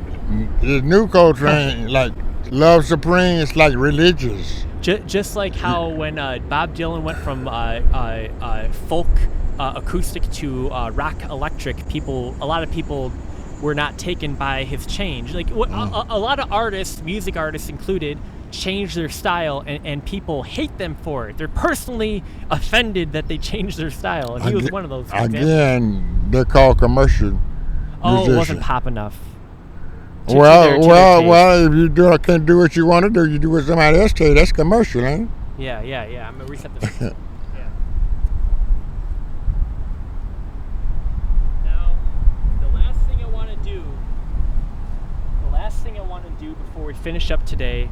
Nat Hefton wrote for a publication, a music rag. Do you remember who Nat Hefton wrote for? No. A magazine, the jazz magazine. Downbeat. Yes, sir. But I when I was in California, I stopped by this small town called Cambria. You got a downbeat? I might. I stopped by Cambria and I got you this gift right here. It's wrapped like a man would wrap something, because I'm not good at wrapping stuff, but here you go. I'll take that. There's just a bunch of wind, so. Oh, Count Basie, Lena Horne, and that's from 1943, December 1st, 1943. Downbeat. Yes, sir. Man, that's nice, man. Yeah. Put that Downbeat magazine. Yes, sir. I got it framed. It needs a little bit of a matting, but yes, sir. That's okay. Thanks, man. I thought of you. Yes, sir. Thank you. Put it right up with my stuff. My other thing. We'll put it up there. Here, we'll show the camera. Yeah, okay. And then we'll put it back. Yeah. But back in the day, you couldn't find a Downbeat. Really? It's hard to find. You get it to newsstand. I didn't know that. Yeah, it wasn't. I mean, you couldn't find that kind of stuff. Who cared about jazz? Drugs. Oh, in Detroit even, yeah. Yeah. Yeah, well. Back in the day, Red Fox, you couldn't sell Red Fox on the counter. It had to be in a brown bag, almost like booze. No, it had to be on the counter. Under the counter, because it was dirty. And he did things like the race track. You hear him do that joke, race tracks? No, Red sir. Fox, he's funny. Yeah, but he says things, but no, Red Fox, man, you can sell that stuff. Well, we've been we've really done it by the letter today, quite literally and figuratively. The ABCs of Lee on this windy day. Sorry about the audio, people suffering through the distortion here. We only got the letters A through O, and I guess the letter Z for Zokowers. So next time when you join us, we'll do the letters, the letters A through N, because Nat Hefton. So next time we'll do the letters O through Y, and I guess we might throw in Z for fun just at the end. But thank you very much, Mr. Canady. All right, man. And actually, before we go, as always, would you please leave the folks at home with a piece of wisdom, some wisdom for the folks at home? You know, it's kind of just people. So, hey, do unto others. The golden rule. Please, as you wish to be done to you. The golden rule. Everybody just do that. Take a little time and do that. Forget about race and colors. America. Human being. Amen. Thank you, Mr. C. It's going to rain here probably soon. It feels like it. And you've been so patient, and people listening to with the wind going and everything else, something maybe I didn't even catch. Thank you for your patience. This has been a digital video recording and presentation by yours truly, the greatest living street photographer in all of Detroit, second greatest street photographer in the history of Detroit, second only to Bill Rauhauser, the Dean of Detroit Photography. You see, you have so many accolades. I got to think of a couple for myself here. I could go on all day. In fact, we have gone on a good portion of the day about your own accolades, and I hope to again soon with the rest of the ABCs of Lee and more from that. Okay. In fact, I had to listen in with Lee with a bunch of Paul Humphrey music I was going to play today, but we didn't even have time for that. So next time. Okay.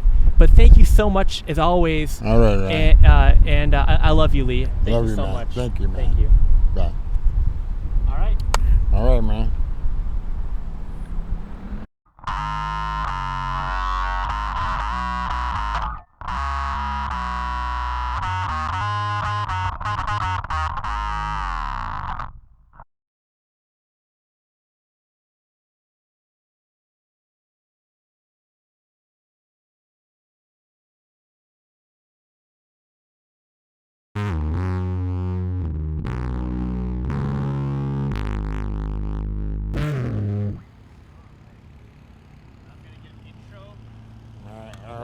Sleeve doesn't show. I was going to take this off. I hope this doesn't show. Shit.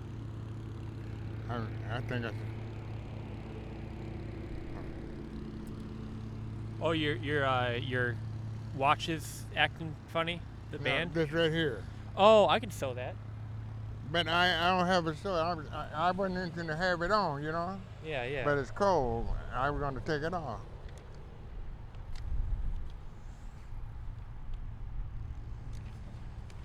I'm gonna throw this away, but I was just, when it got cold, I just grabbed something to put it on. I said, you know. I'll fix it up for you. I'll sew it. I'll bring it back to you. Oh yeah? Yes, sir. I'll bring it back to you. Yes, oh. Yeah, that thing's nice. Don't throw it out. I'll sew it. I'll sew the little thing. I'll fix it. I got something. Anything you want. You give me several things. I'll sew them all for you. Yes, sir. And if I can, I'll find someone who will.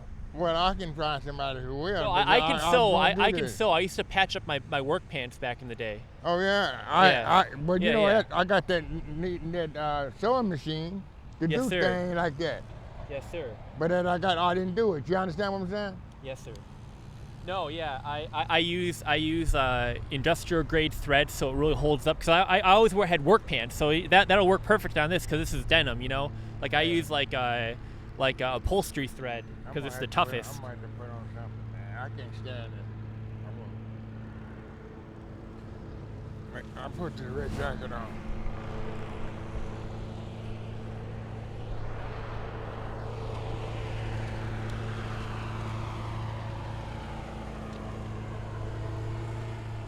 Not for myself do I plead.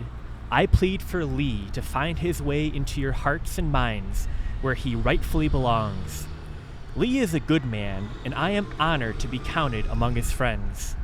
Ladies and gentlemen, please welcome the legendary Lee Canady. How you doing Ryan. Today? How you doing, man? Doing fine. Look at that you. mic closer to your. Actually, here. Turn it up. Can you say something? 1, 2, 1, 2, right. 3. Perfect. Well, it's a sunny day today, though the wind it fools you because the wind makes it cold. So it might look sunny to people watching, but it's a little chilly. It's late. It's August 30th, 2023, Anno Domini in the year of our Lord here in Corktown, Detroit. Right behind us is Michigan Central Station, same as last time. I figured this is going to be a second part of a 2-part video, so might as well have the same location. Okay. Keep it a little consistent. And I'm joined here, as I said, with Lee Canady, the greatest record store owner of all time on planet Earth. Maybe other planets there might be a better record store owner, but on this planet, he is the best. And Lee Canady was the first black record store owner in America to buy records in bulk direct from the manufacturer, as recognized by the Detroit City Council a little more than 10 years ago. And we've been going through the alphabet, or as I call it, the ABCs of Lee. And in editing the video, I realized I left off a little part of the alphabet. It kind of got cut off in the recording. We'll come back to that one day, maybe for like a part 3, I guess. So it might be a 3-part video. But we're going to do the first 2 parts in one big video I want to do, though. So we finished off the letter N with Nat Hefton and that Downbeat magazine. And here we are 6 days later in the same location to continue on the letter O. O is for the way you... Remember that song? I thought about it when I was editing. I said, the letter is for the, L is for the way you look at me. O is for... What? Remember how the song L is for the way you look at me? O is for the only one I see. That's what it is. Okay. But in this case, O, in Lee's life, O stands for Oscar Peterson. Did you ever meet Oscar Peterson? Yes, I did. I was going out of the store and walk around the corner, and that was Oscar Peterson. Man. He had a little sports car. And, I just saw this big guy getting out of this little bitty sports car. And he stood up, it was a foreign car. And I didn't pay any attention to what it was, but it was Oscar Peterson. Man. And he was coming to my store, and he asked me about Monroe. I think that's what he said. A music store, and I told him, I don't remember what we said to each other, but he was putting money in the meter, and he asked me about the store. Man. And I was around the corner, yeah. That's beautiful. So, this is a story told time and again about your store, and you're just telling the stories that you remember that happened to you. I say it to say this must have happened a lot more times where big name artists knew about your store and you didn't know about them. I mean, you knew who they were if you saw them on the street, but you didn't know that they knew you. Well, I was excited because just like if an entertainer, a rock star, whatever, he recorded a record, like when Smokey and them recorded their Smokey record. Robinson. They came by the store and asked, did we have that record? Yeah, shop around. And they just recorded, they said, that night. I think I told a story about, it was Ronnie, Claudette, Smokey's wife, and Ronnie White. 3 of them. Man.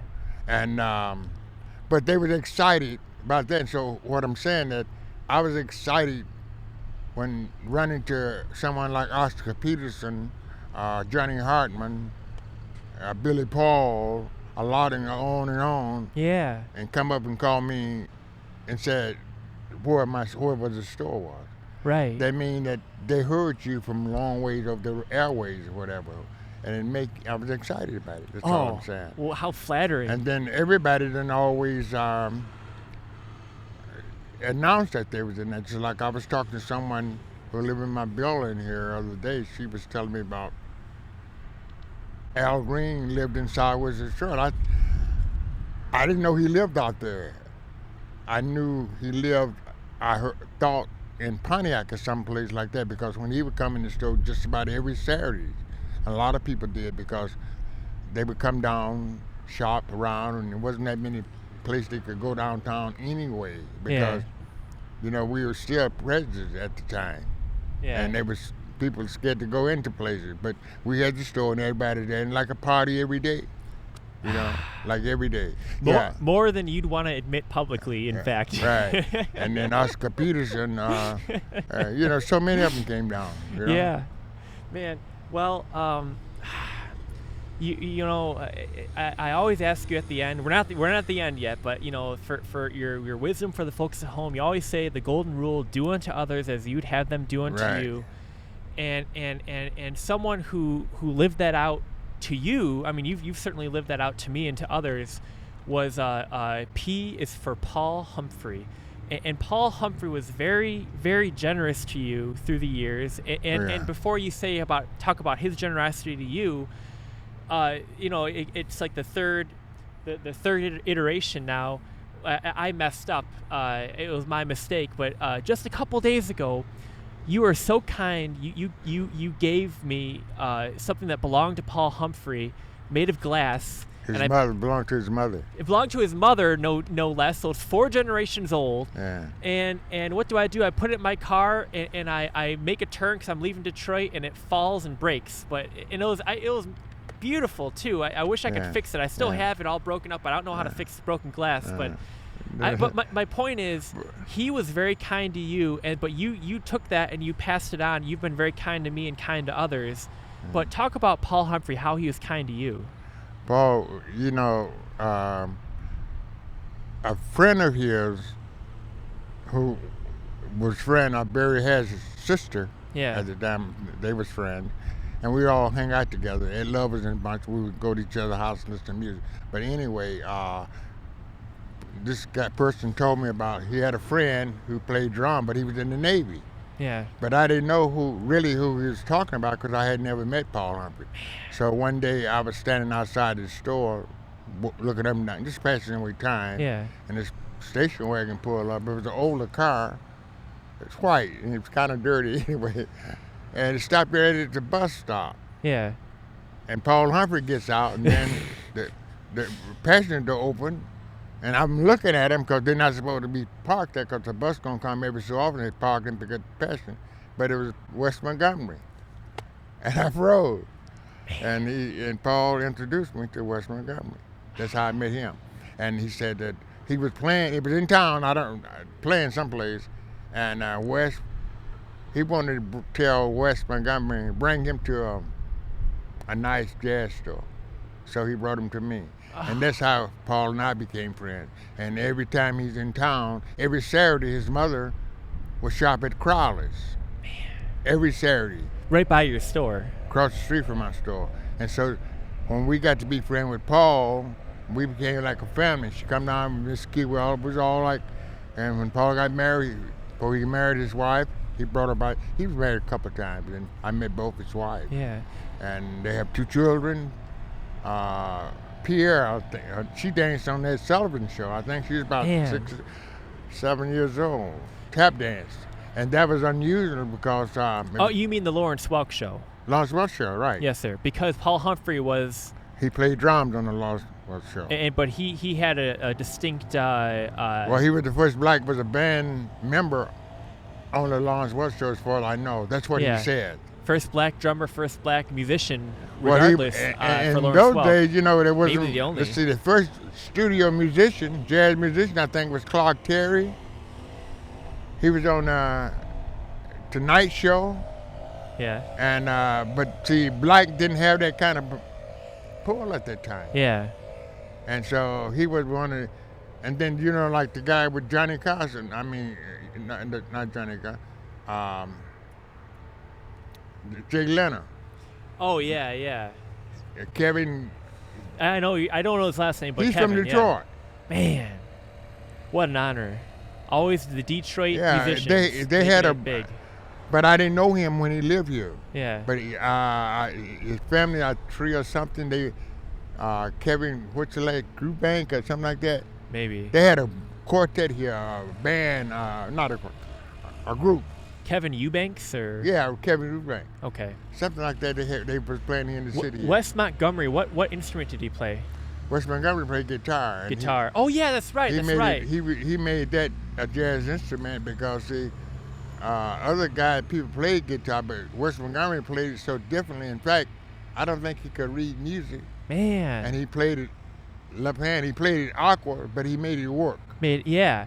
Now, the reason why I mentioned that, for a second, I had a little brain fart.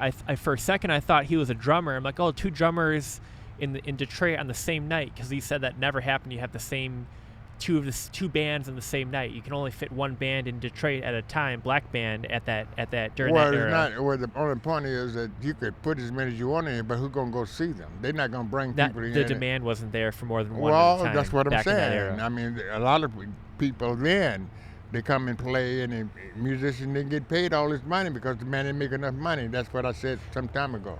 Before we get off Paul Humphrey, though, we've talked a lot about him, but as part of the ABCs of Lee, to just kind of circle back and talk how, he was very generous to you. Speaking of pulling up in a car, he gave you Mother's Cadillac. It only had 59,000 miles on it. It only ever been out of town. It's supposed to have been to Toledo. Lonsworth was playing in Toledo one night. They drove over there to see Paul play. And other than that, she never went anywhere. We on a church on a Sunday. Oh. And downtown on a Saturday. That's beautiful. And so, when she passed away, he had all this stuff and there was nothing to do. So it had rusted out, but I had his body done, vinyl top put on there, and put some rim spokes on it. It was Cooperville, he gave it to me. But thanks. He was a nice guy, And the house too. No. It's insane. How amazing. What a friend. What a friend. Yeah. Because the house, I lived in this house, and did the upstairs, and I rented the upstairs out. They paid me money per month. And I lived downstairs free. And that was like, he was a gift to me, you don't know. Not just a house, but a income source generator. And everything was there, he left it with me. So, but Paul and I was till to the end, What a beautiful soul. What a beautiful man. His daughter's a doctor, I think. What? I said doctor. I wouldn't be surprised. He helped you. Lawyer. Okay. I was going to make the joke. It's one of the two. I don't remember wherever, but that girl dancing is helping. Well, I'm sure she's the nice kind of lawyer, given her father being such a kind gentleman. Yeah. P is for Paul Humphrey. Q, I sort of had to stretch here. Q is for quartet and quintet, because a number of groups that you enjoyed were quartets and quintets. Miles Davis Quartet, Miles Davis Quintet, or you name it. They had a quartet, they had a quintet. Yeah, well, it all depends. Sometimes they might be a sextet. Yeah. Some other cats be in, and might be somebody playing this, and everybody fit in. They call it. I think 3 is a trio. Is 4 there? is a quartet. Yes, sir. 5 is 6. Five is a quintet. Is a quintet. 6 is a sextet. 7 is a septet. 8 is an octet. 9 is a maybe nonaget. Yeah, but you don't hear nobody talking about those like they just say I got a group. Is there a magic number for the perfect band in your opinion? The perfect number of musicians for a band? What is it in your mind? Well, man, we got to go back on that when they pass by. Man, you have impeccable timing. Well, That was right when the cameras needed to be switched. Okay. So is there a perfect number for a group? Perfect number of members of an act? Not necessarily. See, sometimes people, like a trio, you just work with what you have and turn it into something gigantic. Trio. Oscar Peterson was a trio, but he played with big bands. He played with all that. Yeah. But probably, I don't know who we like to play with better. I like. I don't know what I like. I just like whatever they're doing at the time. You dig where I'm coming from? Good is good. Right, like Oliver Nelson, Gerald Wilson. He had a big band. But back in the day, younger people didn't care for big band. They called you old school, not old folks or whatever. It's so funny.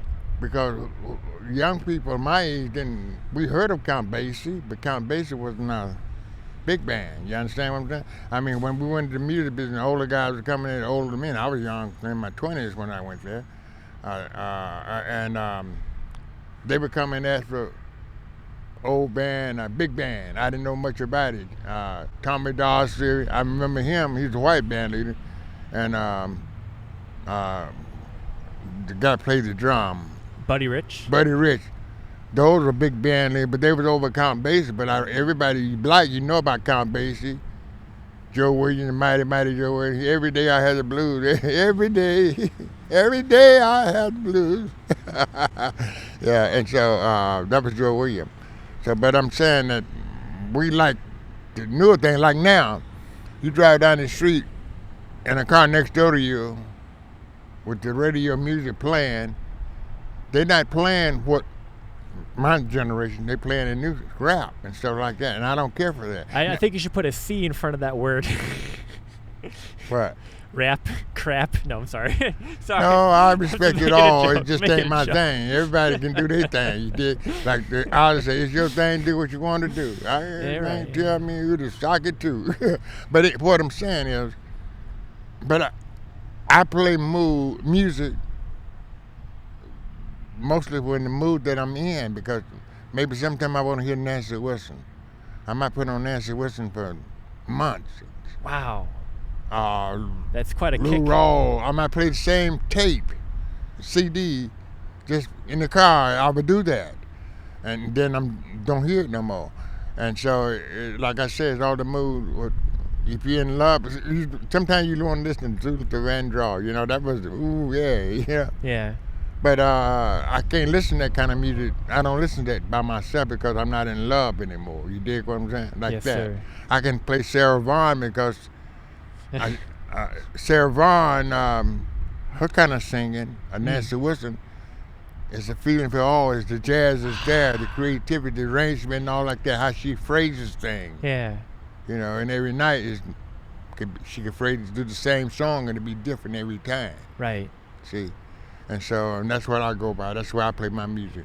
And people stop me and ask me about what you playing. You don't know anything about that. It's old school and all that kind of thing. But hey, that's who I am. Yeah. One thing I want to say that last time recording, you asked me about a name by Dennis Chapman. And I couldn't think. My mind froze. About Dennis Chapman. Chapman is the one who made this ring. Yes, sir. We brought it up in the video. Yeah, but I'm saying we did it before. Yes, sir. But when you asked me last other week, we recorded over here. Yeah. Well, you asked me to call when you started doing that, and you Yes, said sir. Dennis Chapman, but I couldn't think of Dennis. But you did eventually. You did come up with it that he designed that ring. It was from a bolt or a nut Right. from I the did. auto factory. See, well, hey. And I said, is it made out of chrome? He said, no, it's steel. And then he showed it to me, Separate. and I saw that it looks like there's threading still inside from the original bolt. Or it's amazing. I can dig cool. it, but maybe I'm like Joe Biden. I forget. Oh no! It's because you know so many people. but How you can know, you keep but- all those names? I can Yeah. hardly keep them together. But R is after Q, I think. R is for Ryan Ellis. Ryan Ellis, right. Ryan Ellis. What would I have done without you? A whole lot. Where would I have been? Where would I be? I'm saying that reality, this may never have happened. Maybe I Yeah. would never got exposed. I was already exposed, but not like you got me there. Well, I'm not going to say the full story because it's just too crazy. But the way I met you is a insane story. It's really worth a book in and of itself, in my opinion. Because I'm not going to say everything. It's just it's honestly crazy. Honestly crazy. But what can I say that I want to release or am okay with releasing? So long story short, I was supposed to interview 3 people, someone with a 9-figure net worth, a general, and then someone that invented an invention that most people use not just every day but several times a day and will for the rest of their lives and their kids' lives and their kids' lives and in perpetuity unless there's a EMF bomb. So I was supposed to interview 3 interesting people. One of the major networks was going to produce it, and I'm like, wow, what an honor. And right before I took off vacation time, I had a job to do this. Right before I was going to interview these 3 individuals, I was told I couldn't ask my own questions. I couldn't film anything in addition to what I was sent out there to do. And if I did, because they wanted me to sign a non-disclosure agreement, I would be sued out of existence. I asked a close, trusted friend of mine who's in the news industry, and they said, they've never heard of this before, run away. And so I went up to him. I said, if you want a puppet to say your, made up words for these interesting people, go hire a hot girl. And so they replaced me with a woman. And because on principle, I could have been the start of an dishonest, but of a real career for me. But I gave it up on principle because I'm not going to be someone's talking head, someone's little pull string, and they say the words that were told to them to say. I'm my own person. I want to be my own person. So I gave that up. I'm all crestfallen. I come to Detroit. It was on a Saturday, the day I was supposed to be interviewing these 3 people. And I'm coming down Monroe Street, which is where Lee's Monroe Music stood for 25 golden years here in Detroit. And I see Son Anderson. And Son calls me over, and he introduces me to you. And you could say the rest of the story. We can go on from there. But Yeah, well, I don't know. It just happened. He was painting, putting that logo on my. We doing the that logo too. from your store, he's painting on your the scooter. And, and you wanted to interview me then. I didn't want you to then because I wanted to outline it or whatever I wanted to. Anyway, that's what happened. Yeah, and you came over, and everything. The rest is history. Yeah, and God works in mysterious ways. Is wondrous to behold, as the old hymn says, quoting from I believe Psalms. And yeah, I couldn't have planned on it.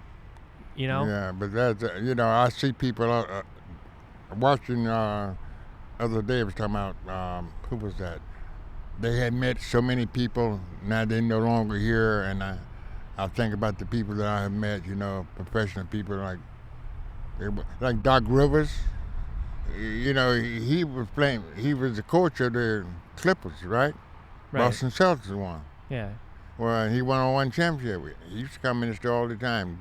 Doc Rivers, Reggie Smith, played with the Cincinnati. He played second base. He was the coach of World Runs. I think he won 2 World Series. But I knew them, hung out with them before they was in it. When they was on their way up. Right. Because when they was playing basketball, every time the Boston Celtics come in the store, the whole team would be in the store all day. Jerry West.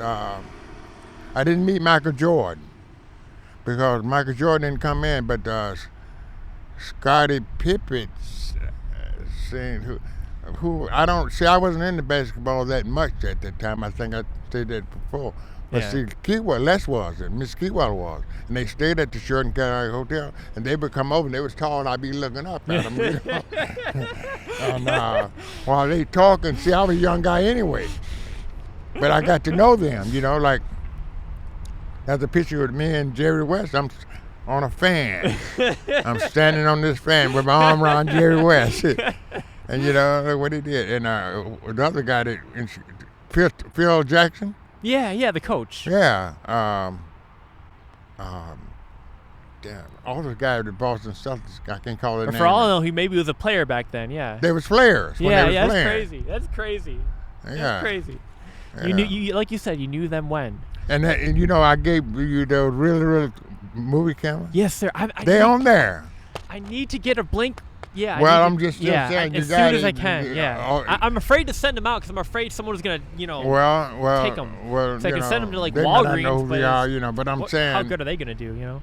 Well, all you had to do is get a real 8mm reel to reel. Yeah, I've looked around. Yeah. And I had one. I gave us one. I don't know what. But you get all this stuff you don't use. I have a projector. I just need a Blink reel that it goes on to. Oh yeah. You had to go to. Back in the day, you could go to place that you could get all that stuff. I know. I called around and they don't carry it anymore. I looked around. That right? Yes, sir. I called every shop and they said, sorry, places like this closed like 10, 15, 20 years ago, sadly. And I looked online, and I guess I can go on eBay. I just don't shop online. What's the name of that reel? Damn. Google it, that number, the reel, that name of the reel, they'll tell you where you can get it from. Yes, sir. Well, moving on, the letter R, and I should say it's been my honor, my pleasure, my every superlative that is positive to be associated with you, to work with you alongside you, it's always. Let me shake your hand. It's always my honor. It's always Thanks, my honor, man. Lee. It's always my honor. Thanks, man. Yeah. I just have to be real. I've been this way all my life. Always debating people. Same here. Sorry. Always debating Same people here. because I got to be me. Right. Yeah. And I end up usually being right. I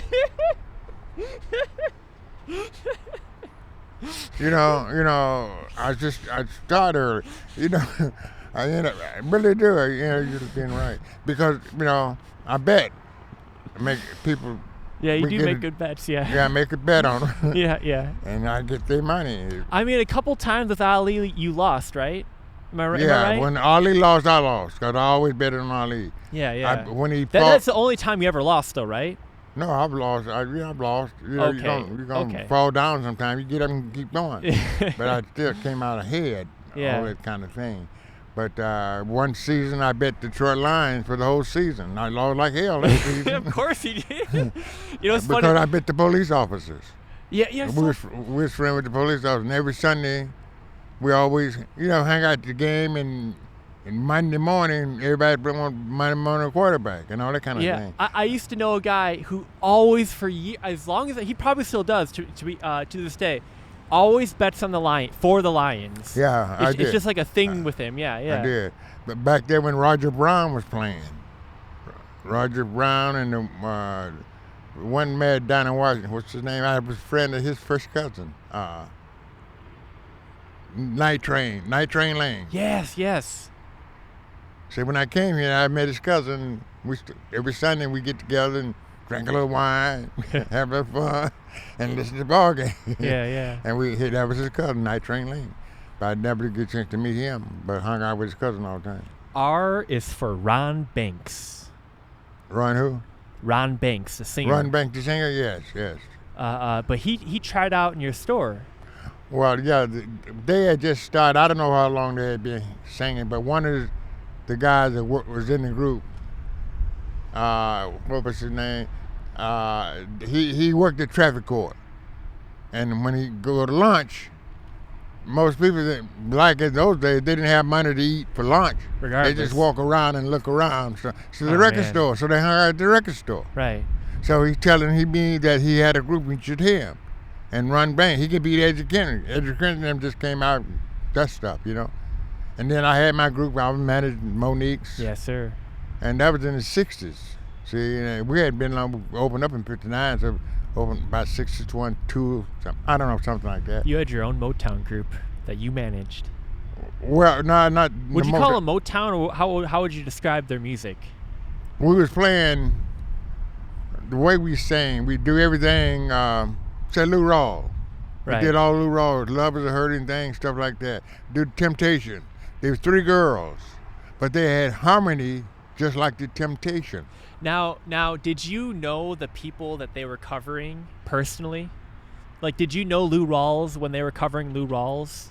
Oh yeah, I've known Lou Rawls from day one because when Lou Rawls came in and did first album, Stormy Monday Blues, they recorded in Chicago that night, and they completed the album. Somehow, when I got to the store that morning, Lou Rawls and Les McCann was walking down the street.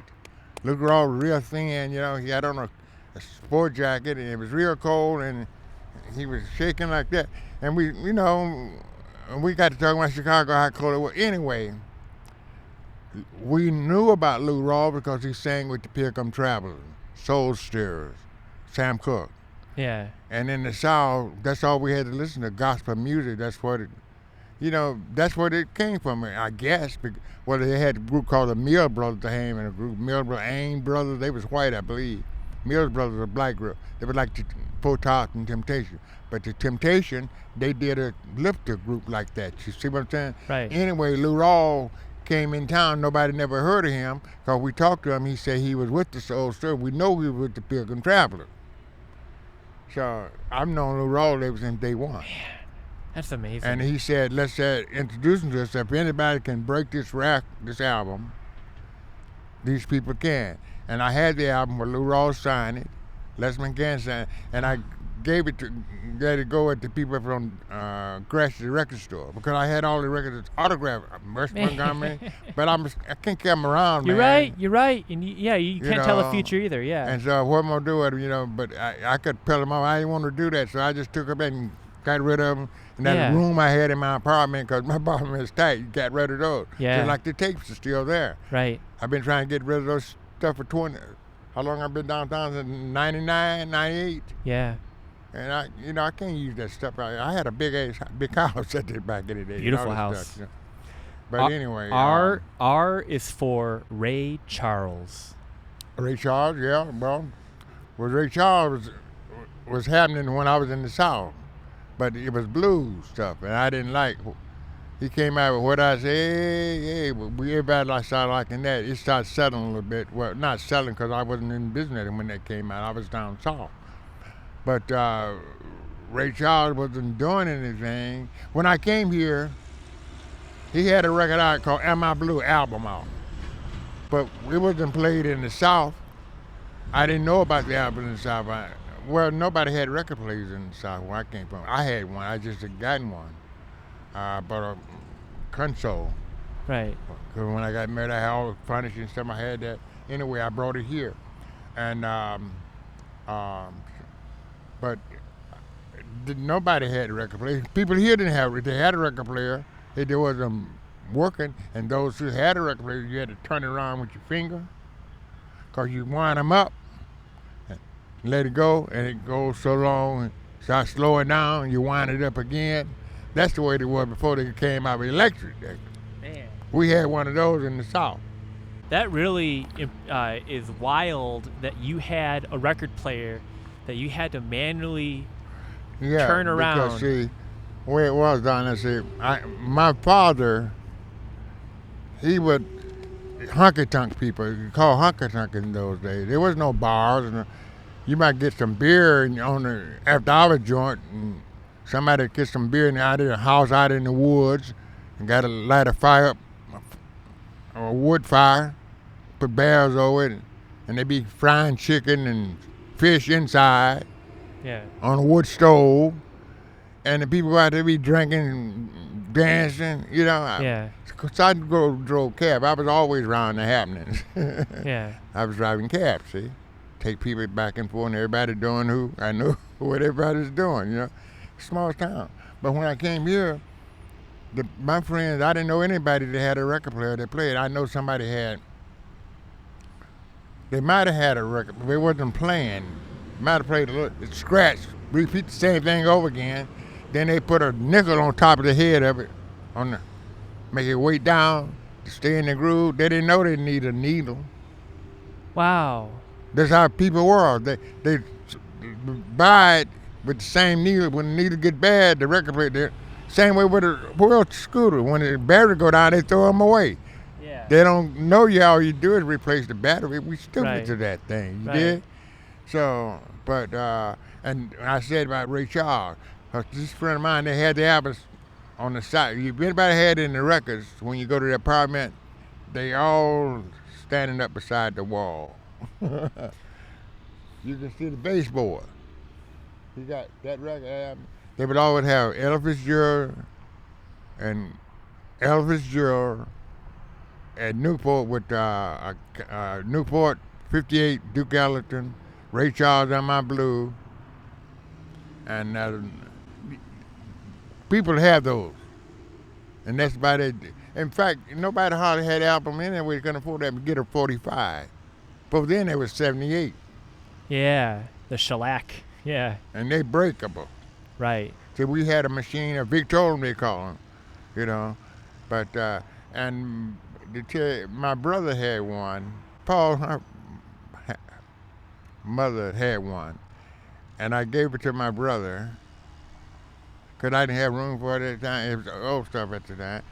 And I don't know what he did with it, But I wish I had it now. I gave him a radio too, one of those old radio, man. Everybody had one.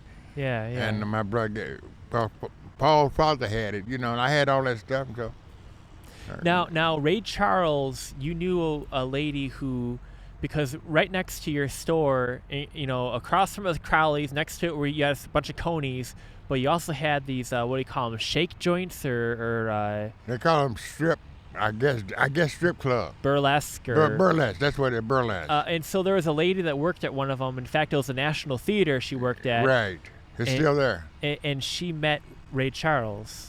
Yeah, Hit the road, Jack. Yeah, because Don't you she would hang out back. with Ray Charles, and it was around that time that song "Hit the Road, Jack" was because she knew about it before anyone else, and she told you about that song. yeah, she told right? me to come out. It took her about a couple months because we thought she was lying because it wasn't that just, you know what I'm saying? Right. But she had connection because she knew about it. Yeah. Because she knew somebody who knew the record. It takes time for it to get out, but I'm saying she had been telling us about it was coming out. Yeah. So I guess I take her word for it. That's why I don't ever say never say never. Right. It didn't happen because you don't know. Well, R is also for maybe the greatest comedian of all time, Richard Pryor. Right. I mean, your intersections with him. I mean, you sold his albums at your store. You were personally invited by Barry Gordy, whose production company made Lady Sings the Blues, who Richard Pryor co-starred in that film. You had, I don't know if it was in your office or right before your office, a big cutout of one of Richard Pryor's albums with a red button. You press the button, He'd tell jokes. Yeah. That was, man, I don't know what happened to that. I had a lot of other pictures. I don't know what happened to those pictures. But anyway, Richard Pryor, he was very unique at the time. He left Mississippi, Tupelo on the tractor. Man. Tractor don't go about 5 or 6 miles an hour. But he told his stories, man, and the thing he said, his first album, they wasn't playing him at first. He was like under the counter guy.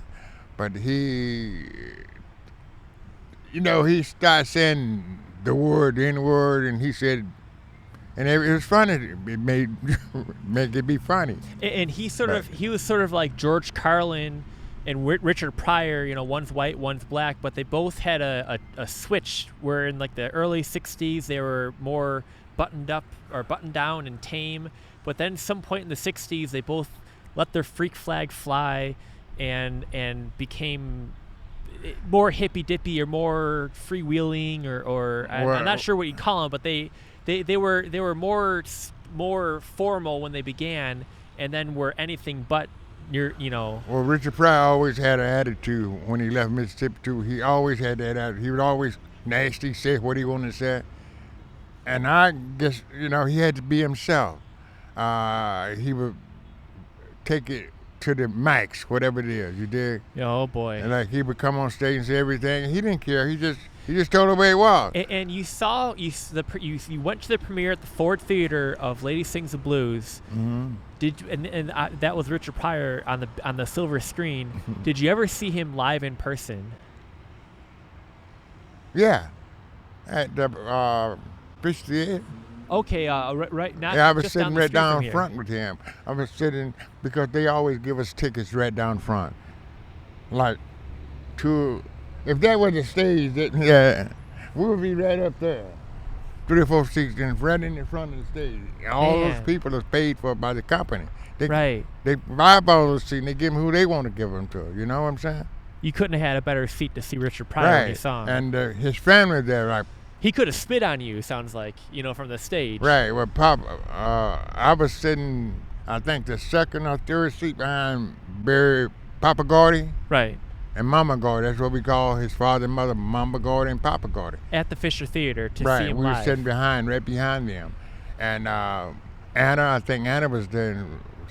I don't know who all remember who all was there. But they were the Gordy. And anyway, and I was laughing. Richard was funny. At that time, people were kind of shy when he used the N-word. Right. And people would be shy and look. But when Richard Pryor said, everybody looked up, because he didn't care. You call him one name, he called you another name. And that's where you tit for tat. Yes, sir. If you call him an M, he call you Auntie. Yeah. You don't want to be called that, so nobody call each other anything. You hit him, he'll hit back twice as hard. Right. That's what I like about him. That's where I am. The way somebody else does too. It's not that either of you is particularly being mean. It's that you see an injustice and you're trying to straighten things out one way or the other. Well, sometimes, like I tell my people, I'm not trying to win a popularity contest. My employees, I'm this or that. I had called the balls and strikes. Whether it's popular you or not, I'm just saying, this is what it is. Right. And Richard Pryor was that way, and sometimes there's a time you have to back off a little bit, and sometimes you don't. That's what I usually do. Yeah. But he was the guy. He had enough. He did what he wanted to do. He sacrificed. RFK Sr. Now, certainly, Robert F. Kennedy Jr. is in the news in the current year, 2023 Anno Domini, in the year of our Lord. RFK Jr. is running for president in 2024, but RFK Sr., his father, you saw Robert F. Kennedy Sr. Yeah, I saw him. They all came at did Johnny F. K. come down there? I don't know if Johnny. Yeah, back in the day, all the politicians would come to Kennedy Square. And they would get on stage and they make a speech there. Like Mark King went to High Plaza, right? Right. But see, that was before Kennedy Square. Oh, okay. Yeah. See, High Plaza was the bigger, because that was all the people going to be around the water and everything, and that's what it was at the time. So Kennedy Square, where it was like that. My store was across the street from Kennedy Square. So I'm usually standing outside, walking down the street or down the next, and I'm in and out. So I'm in and out all day. Man. And so I go over there and see them. What do you think about Robert F. Kennedy Jr.? You hear about him. He's not so much in the news, so but he's running for president. Do you have any opinion, up or down, neutral about the man? No, I don't have any opinion now. He's not not there yet. But I don't know what he's been. I just don't know about him yet. Yeah. But I haven't even given a thought because I'm not Democratic anyway. You're right. Dig? R is for Ron Carter. Ron Carter, bass player? Yes, sir. You met him. Yeah, Ron Carter. Let's see. Is Ron Carter? Was he? I'm not sure if he's from here or not. He might be from Detroit. I'm not sure. But see, a lot of people, they left before I came here. I don't keep up with, but I think he's from Detroit. I'm not sure. But yes, he's a hell of a bass player, Ron Carter. Miles Davis, and he played with a lot of cats, the cats that I like Freddie Hubbard. If you're good enough for Miles Davis. Yeah, well, Ron Carter he played with somebody. He one of his top bass players there is. Of course, Ray Brown played bass, but he was, in the day, he was that legend. But a lot of cats, they play new stuff now. A lot different from Ray Brown, and like Charlie Mingus. I love Charlie Mingus, but he doesn't play. He did, he's the guy who came to Manatee, and this lady was sitting on the front, legs open. Oh.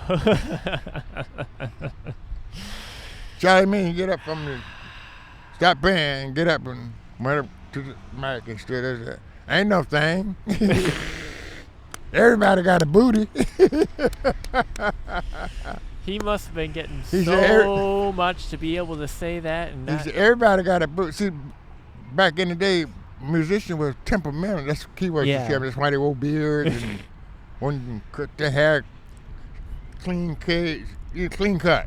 They was mostly came out of school of being a drug addict, What do they say about pioneers when they leave? They leave with the arrows on their back. So, in other words, the first people to do a thing, they're paving the path. They're seeing all the hard times. Yeah, a number of good times for some of them. So you almost can't blame, like you said, the temperamental nature of those breakthrough, first of their kind artists. Now, I should have said this for P. P is for Paul Reiser. R, but Paul Reiser. Yeah, Paul Reiser. Paul Reiser, my friend. He used to come in the store just about every day or two. He was like regular, like family, like. And his friend, His name was, we call him Skip. In fact, Skip go back, his father and parents was somebody, back in the day, black people's parents wasn't, everybody worked at the construction worker, work on a garbage truck, you work in a factory. Man. You did if you made money, that's what you did. I wanted the money, I didn't want to do those things. Yeah. But I was saying that, Paul Reiser. Oh, Paul Reiser. And he did the tune, Skip. His friend, the first person we hired we asked him about knowing somebody, his people. Miss Keywell knew him because she was talking that kind of thing. And he recommended this girl to work for her named Angela Green. I'm going to call her name, Angela Green. Beautiful name. And she was a beautiful girl, too. And she was a friend of Paul Reiser. And, Johnny Bristow. Okay. She's a friend of Johnny Bristow. And Johnny Bristow was Motown. He was signed with Barry Gordy's sister, Thelma, I think her name, the other label.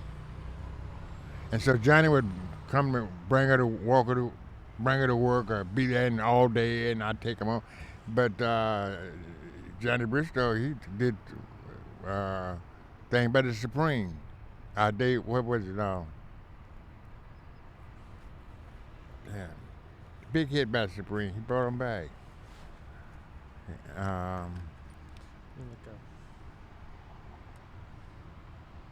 I can't think of nothing.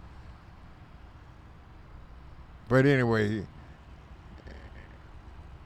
and then what was that?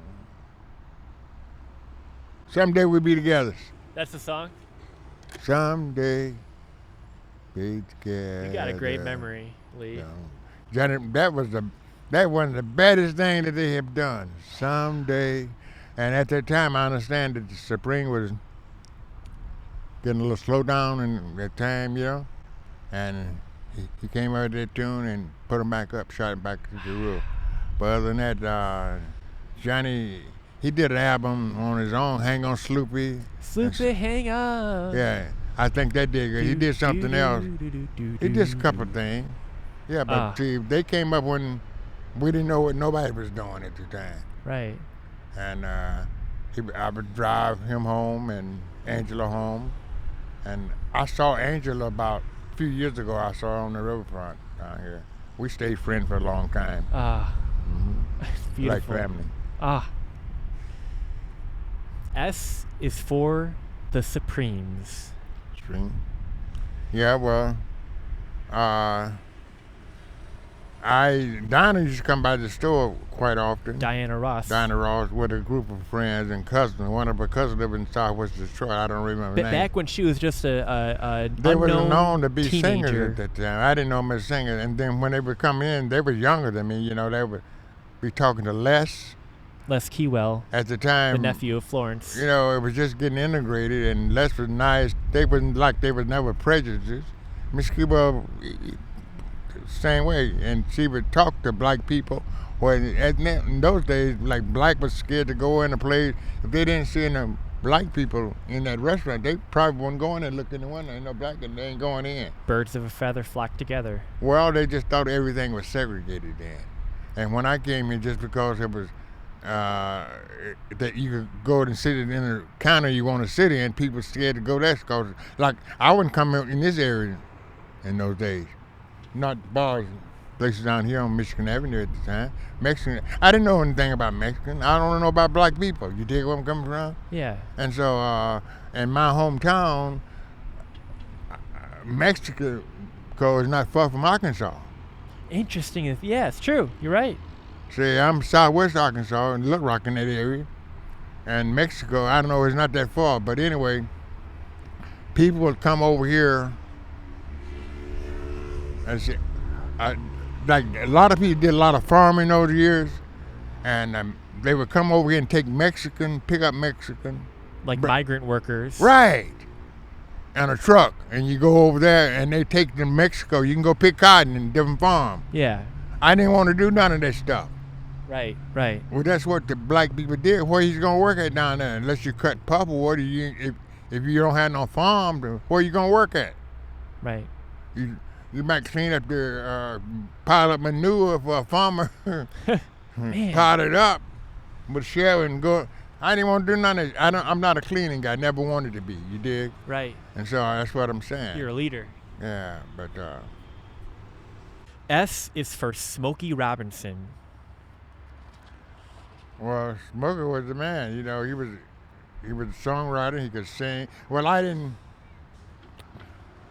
I started liking Smokey because his cousin, I knew his worked for us for a while.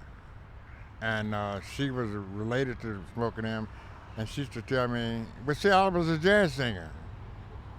You like jazz more Yeah, I than was always rock. that way. Not that he wasn't Or good, Motown. but I didn't like it kind of, I listen to it when I'm out dancing. Yeah. But that wasn't my thing. And, but I started listening to Smokey, man, he can really write tunes, man. He can sing too. Just Smokey by his, I didn't like the Miracles. Interesting. I like Smokey. Could he play instruments as well? Did he play any I don't instrument? think so. And he wrote tune for the Temptation, My Girl. And Wow. I think he wrote I'm not sure he wrote. I think but Holland did for the Temptation for a while. But Norman Whitfield and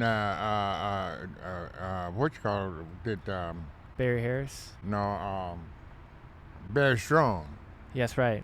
was writing for my ex-wife was a friend of Barry Strong, but I didn't know him that well. I don't think I've seen him, Right. But Norman Whitfield, Norman would come to the store all the time Yeah. because he'd bring his mother downtown to work, and he'd swing around and if he can park out front for a while and leave his car there, he'd run in and talk to us. I'd run, thing like that, Right. He was always in and out down there.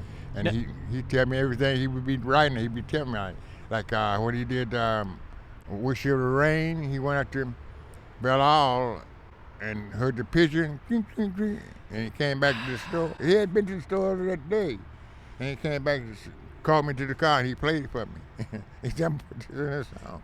Now, what's amazing about that is people say that found audio is a new thing to put it into music, but here you are with one of the pioneers of the Great American Songbook of music, showing you fresh right after he did it. I mean, you were his first audience to hear such a pioneering approach to writing a song. Now, Stax Records was in Memphis. Motown Records is here in Detroit. And at Stax Records, you had Isaac Hayes. Yeah. You had who's that guy? He only was famous for 6 months and then he drowned. Gambling Huff. Otis Redding. Oh, yeah. You had Gamble and Huff. Now you also had the genius, what everyone considered, everyone considered the genius of that label was Donny Hathaway. Everyone always said, everyone here is going to be an all-time great, but if someone is going to just be the one, if you can only pick one, it's Donny Hathaway. Well, with Donny Hathaway, when Donny Hathaway came out with the first thing, Yes, sir. Miss Keywell was crazy about Donny Hathaway. Oh, this Christmas, you're talking about? Yeah, that. Oh, we played that. I hated that thing. We played it so much. It's a good song. Yeah, But and you're then- right. Yeah, and then coming out your nose he had that like one Van album. Quail. That one thing he did, he had something out, but that one thing he did this Christmas, it still sell every Christmas just like it did. Classic. Yeah, It probably timeless. sell next year. It probably sell more than it did last year. But the reason I bring up Donny Hathaway, actually before, did you ever meet Donny Hathaway? No, he died not long after. I don't know. He might have. Seemed like that big hat. I didn't like that big hat Yeah. he did. What? And he wore a beige one. A big cap. Yeah. But Miss Keywell liked him. But then his daughter Leah, she came up with something. Yeah, but see, that wasn't. Yeah, I like Donny Hathaway. That Christmas, I had that for Christmas. But that, I'm talking about for his music. I didn't. Like I said, I didn't do rock and roll. I used to interview people in the political realm for a while, And I mean, I still would today, but just opportunity. But for a while, there was a season when I interviewed a lot of people in the political sense, and I had a theme song. My theme song was Donny Hathaway playing, doing a cover of John Lennon's "Jealous Guy." But anyways, I love Donny Hathaway. But what was I gonna say? So I'm so honored every time I get to sit and interview, talk with you on camera and microphone, and someone that I tried to get to talk to for years before I met you, someone that you would know, and you do know. I'm not going to name them to keep them anonymous. This is a person I tried to interview to do a similar thing with you, a documentary, for years, and finally they said, okay, Ryan, I'm going to sit with you next Tuesday when you get off work. Come by and we'll sit for an interview. Well, Tuesday came, and that was the day that the lockdowns for the coronavirus started. No joke. Just like how I met you was a total serendipity, kismet, bolt out of the blue in a good way. It was like that, but in the opposite direction. But this same person was I mentioned them, I bring them up. They were the booking agent for Donny Hathaway at the time of his death. And so I asked them the all-important question: did Donny Hathaway, his cause of death officially, you look up online, he was at a hotel, I believe in Chicago, and he committed suicide, jumped off the hotel balcony, and fell to his death. But I asked this man, because he was his booking agent, so he knew him, day to day, talked to him. I said, did he kill himself? Because he had schizophrenia, multiple personality disorder. That makes sense that you'd kill yourself. A lot of people go crazy like that. Or was he killed? And he said, I think he was murdered. So that's not free. That's just opinion. That's just It could be. I had no idea. Yeah. I didn't remember how it was. To me, Donny Hathaway, he got big after he died. He didn't get a chance to live long enough to do anything. What a genius! I miss him. I don't Never know. met him, but I miss him. He's just such a genius. I don't know any song he wrote. Like I said, that wasn't my thing. Right. But we'll move on then. S is for Sonny Rollins. Mm-hmm. Now, Sonny lived a good long life, and you met the man, and a number of times. Right. Thoughts on Sonny Rollins? Sonny Rollins, well, he was so different from other. He had his horn, big sound, and he didn't play with the piano too much. I don't know. He just leaves the piano. A lot of his stuff doesn't have a piano. Interesting. And he never had a big hit, a splash hit that I can think of, right. Like Cannonball Adderley, something to talk about, Yeah. But he was always there, always. I think he's still alive. Oh, yeah, I believe he is. He's a fixture. He's about 90-some years old, right at 100. And I would see him go. I went to 20 Grand up on the Boulevard when it was up there, and I was back in his office in the room back there with him all the time. He'd go by there and sit for all the intermission. He couldn't let me leave, man. I'd go and have me come back. Man, come back. We sitting there talking. And then he had a friend of my ex-wife, David's friend. And so he was like, Sonny. Was Sonny the same guy who went under the bridge? Right. And then he was in the bathroom? Right. I love that story. Right, over to Mr. Keller's. In here in Detroit. Because he stayed on 2 years under the bridge. He was studying, he called it. He was sleeping on there. I love that. He just wanted to come out different, but when he came out, his first album, it was RCA, I believe, it was on label. But it did, man, nobody couldn't understand it, I don't know if it ever took off. What it sold, probably for his namesake, Yeah. Someone was trying to find out what was he doing. Right. But After I don't 2 think the album years? really did anything for him. Yeah. But he just made a statement. Right. He made a beautiful. statement. And he never did, become a legend. He's a legend, don't get me wrong. In his own right. But I'm just talking about somebody to the world. Right. He's worthy. He just hasn't been properly discovered. It's like some guys always be a side man. They call it a sideman. Also ran, yeah. You're not in the group, you're just a sideman. You Yeah. understand what I'm saying? Yeah. And I need him, he's always there. And some people always will be a sideman, so I guess that's what Son around. Not that he's good, but he's not, hadn't been able to lead with an album, to come to be behind him like this should be. Like we talk about Nina Simone. At first, they didn't do for her when she first came out. She everything had a new label. And like I was looking at the other day, when I said that she's act arrogant. Well, she sit there with legs, she reading her book, and I don't know if she's chewing gum. But anyway, she can really perform.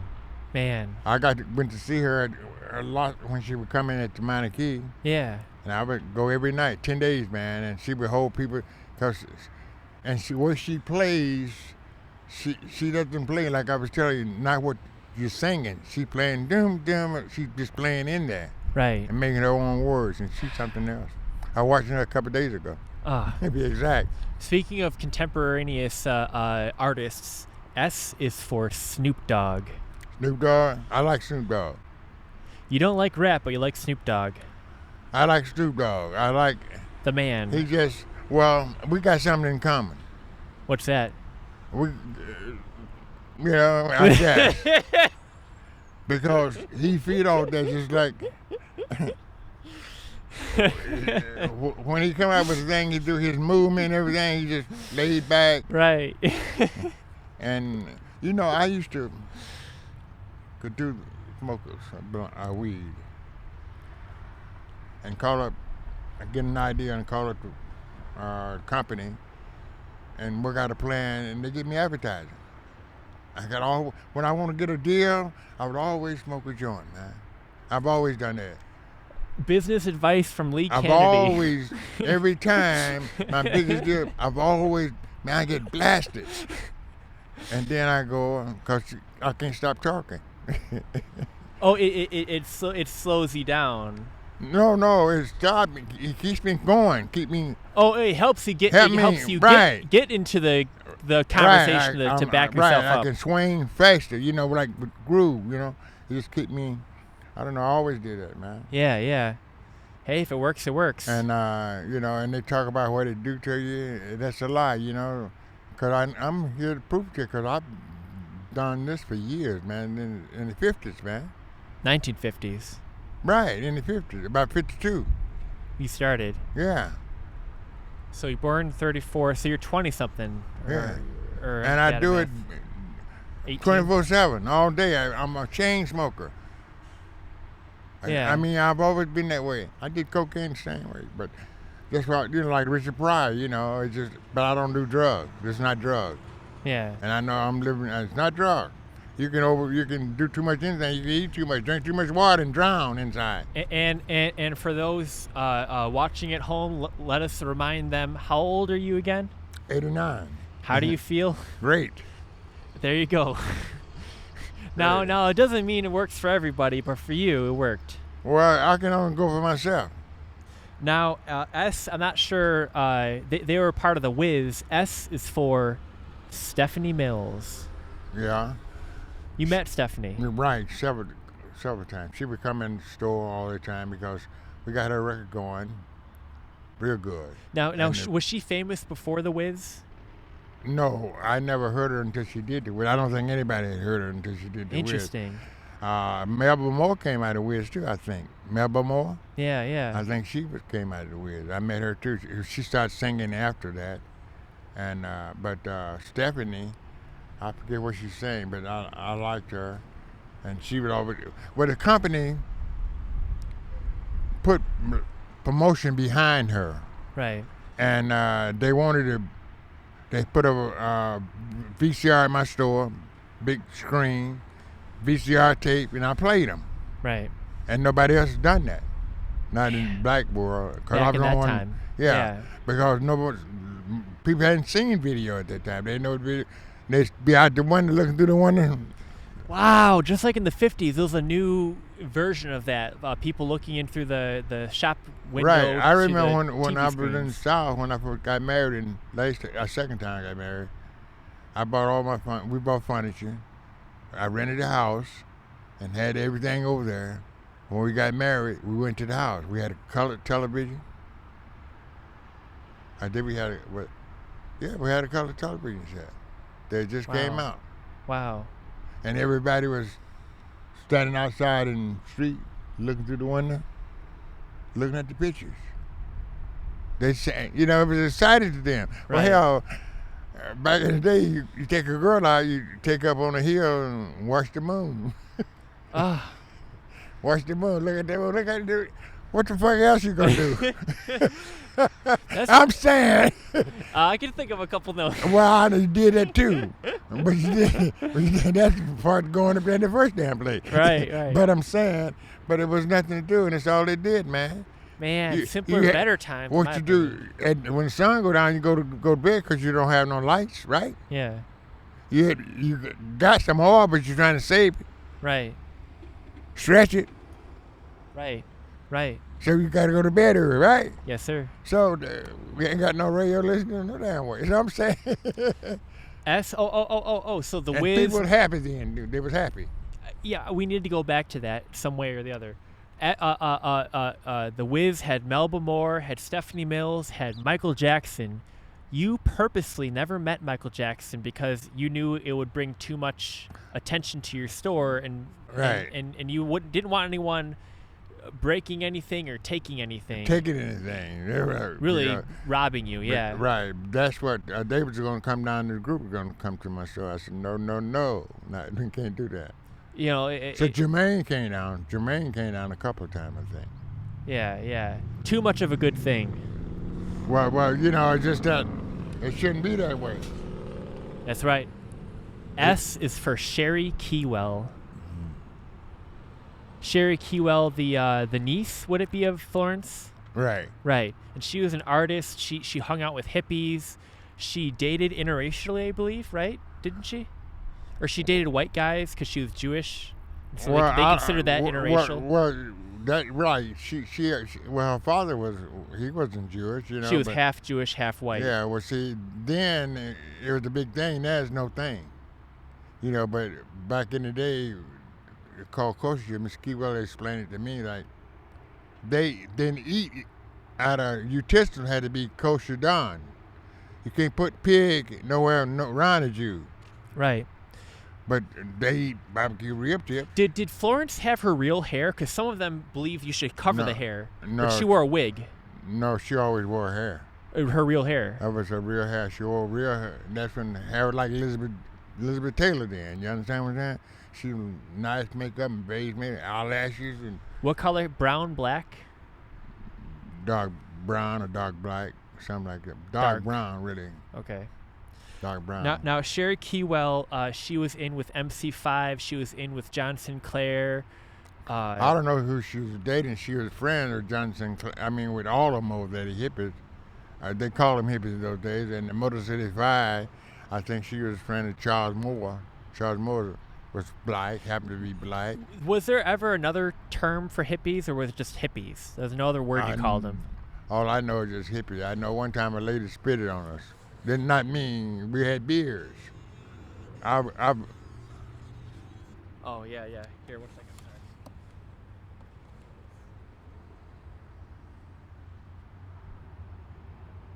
A lady spit on people next to you. Well, we were a friend, Dennis Chapman, and Les and all that. We had beers, and we was walking down the street someplace, and this lady looked at Dennis and said, "Boy, man." It wasn't on me, it was on him, but she didn't spit on nobody. The guy that designed your LC ring, Dennis Chapman, got spit on because he looked like a hippie. Right, well, they wasn't the same. They were, well, we had a beard, and so if you wore a beard then, you was paying with the same brush. You understand what I'm saying? Right. And you still do that shit. That's why I don't like to do that. You understand? Right. Like Monk wore a beard. He wasn't no hippie. Thelonious Monk, yeah. And Jesus wore a beard. Was he a hippie? That's right. Yeah. After all, before he went on the cross, they plucked out his beard, implying he had a beard to begin with. You can't pluck out what's not there. Well, I'm just talking about reality. Yeah. Jesus people is back real. in those days wore beards. If you anybody, Albert Schweitzer, The History of the Story of the Life of Jesus. No, I'm talking about I'm like old. famous people. They wore beards back in the day. Speaking of famous people, one of the most famous American artists of the 20th century, a member of the Rat Pack, the only black one. S is for Sammy Davis Jr. Mm-hmm. You met him just once, but you met him at least Maybe once. twice. Okay, because you have a picture with him at a dinner, you and your wife, your ex-wife, and then you met him another time? Yeah, we were. Let's see. I don't know. Maybe I don't know. We was at the fish theater, and we left the fish theater and we went to Elmwood. We was at the Elmwood.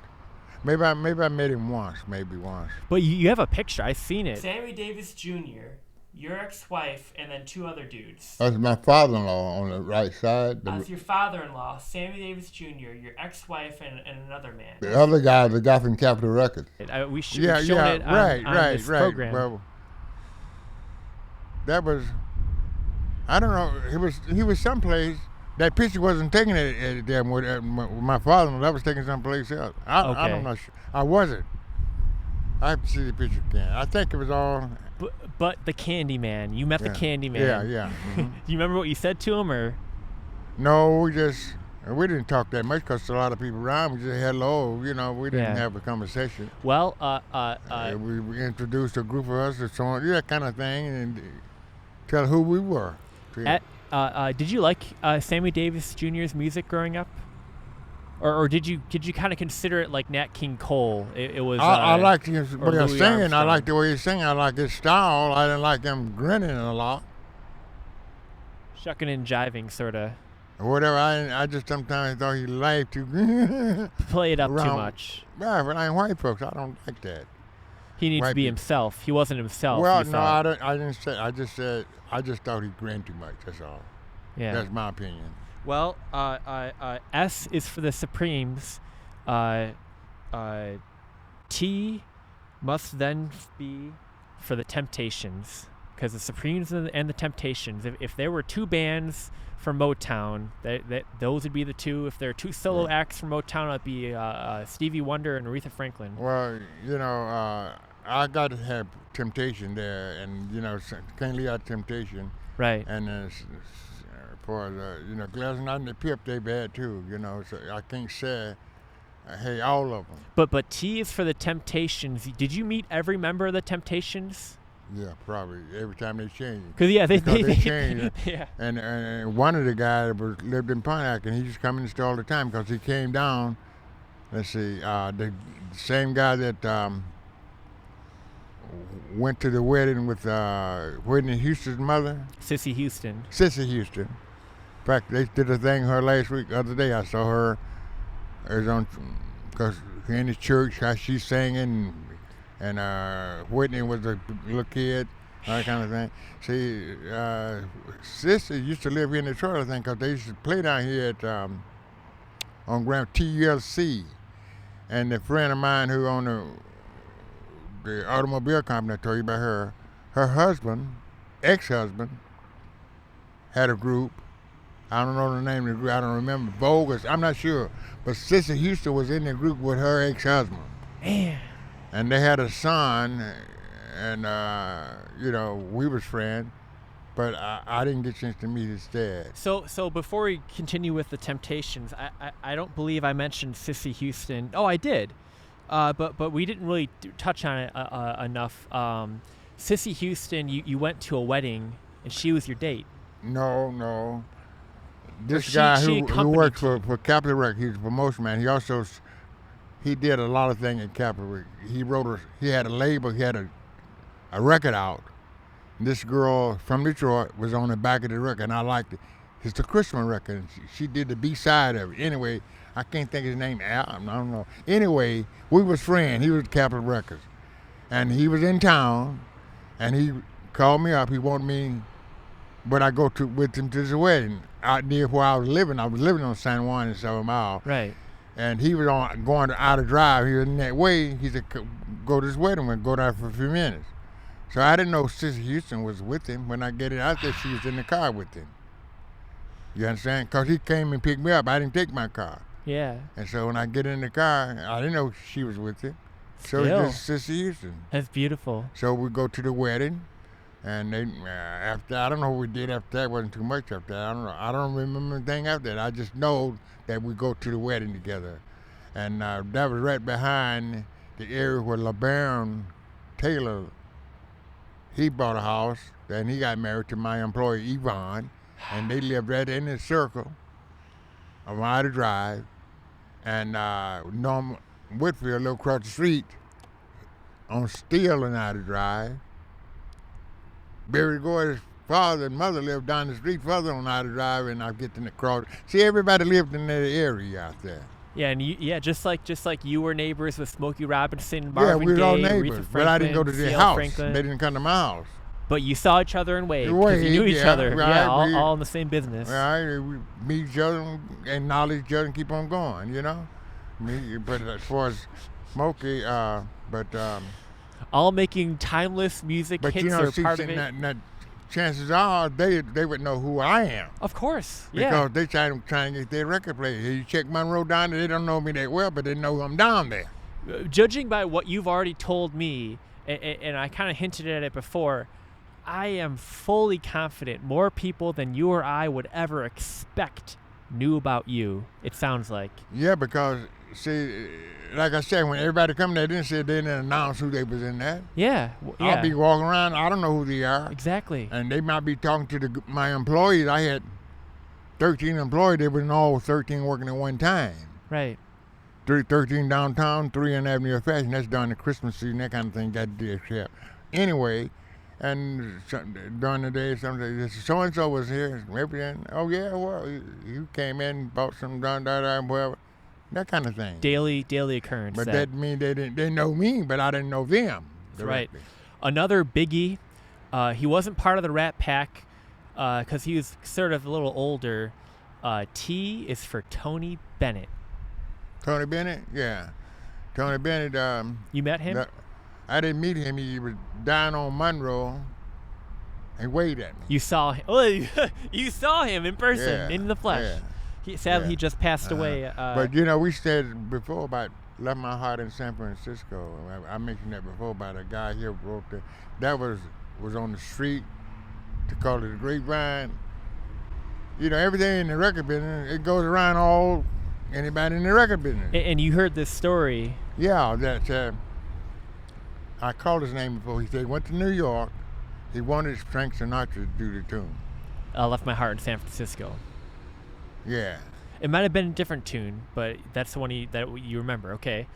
It might be maybe I got it wrong. I don't know. Yeah, because I believe the story. It just sounds too true. But maybe I have the song wrong, fiction. but I don't know. I can't remember But anything. but he went to he intended it for Frank Sinatra. You're saying, but Frank wouldn't hear him, or he couldn't get a hold of him. He didn't get a hold to him, and said Tony Bennett was walking down the street, and he Just ran, happened to be. literally ran and caught up to him. Yeah. He said, told him who he was. He had this song, Right. And that's the way it was described to me. Said he sang the song. He left my heart. I think to the tune. But you said it was written. It was written decades before, but here's the thing. But I still want to hear that story because I think it sounds Maybe he true arranged to me. it. I don't know. There you go. It might have been lyrics and not the music yet. But I want you to finish the story like you told it before.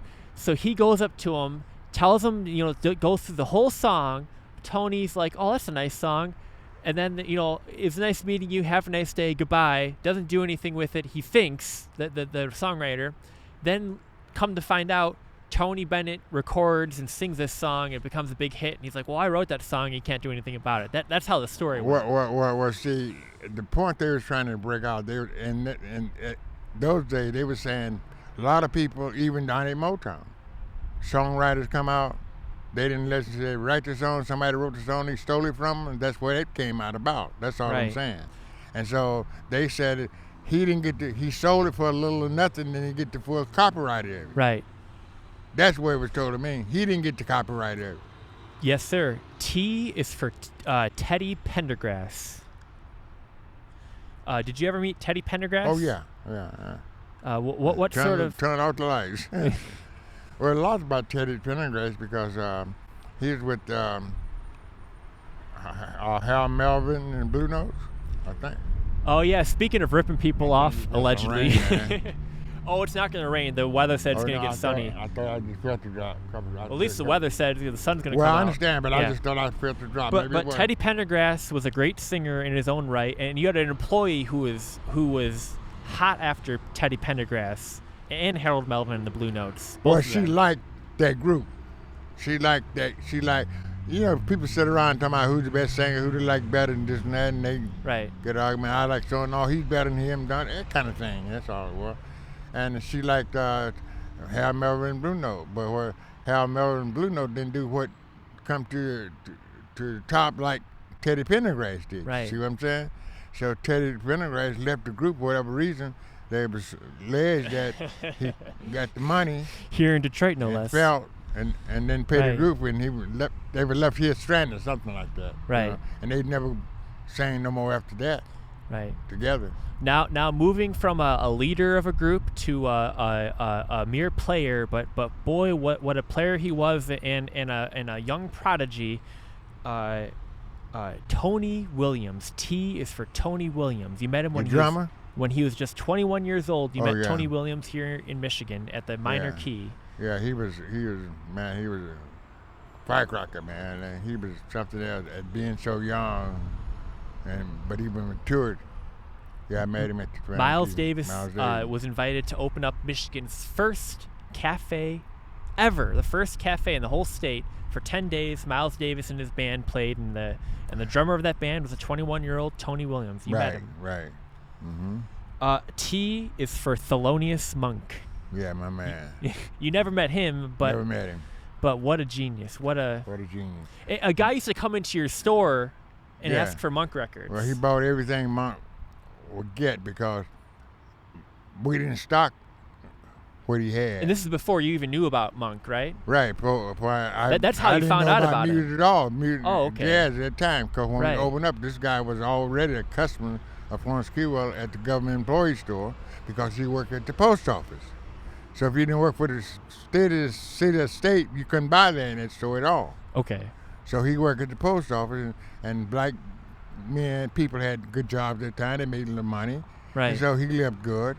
And he would come to Miss Kewell in the government employee store, and she would order his records for him because she didn't know about music, I don't know, she probably had some Keener, I think they're called Keener, stickers, radio station, where they play rock, white rock over in Keener, Canada, CKLW.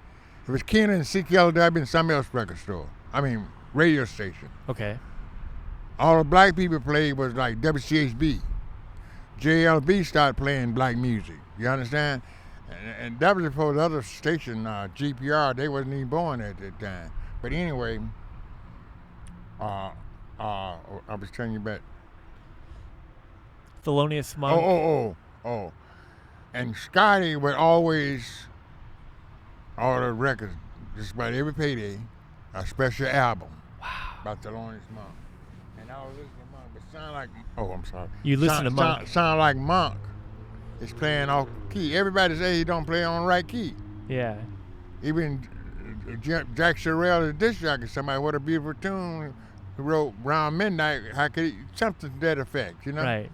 But anyway, and Scotty told me this, say, you haven't listened to him. And that, he said that he haven't listened to it. That makes a lot of sense. That makes all of the sense. If you listen to him, I sit down and just really listen to him, then I liked him. And everything Monk had played, I can play it, I don't care how he played, it's always different. He's always different. And the way he plays his personality, he hit the play like that, and then he get up and tap circles, like he's tap dancing, Yeah. and come back and smoke a cigarette, sit down again. He always got a hat on. That fez, yeah. He always have a hat. It might be a regular dress hat, like go to church hat with a feather on the side, but he always got a hat on, a cap or something. Right. It's a signature. Yeah. Well, we're moving from T to U. U is for United Sound. You understand? Yeah. Who that? United Sound was His dad, he had the bank. First black bank. Ah, damn. Don Davis. Don Davis. Okay. He had United Sound. And he was with LeBaron Tingler one because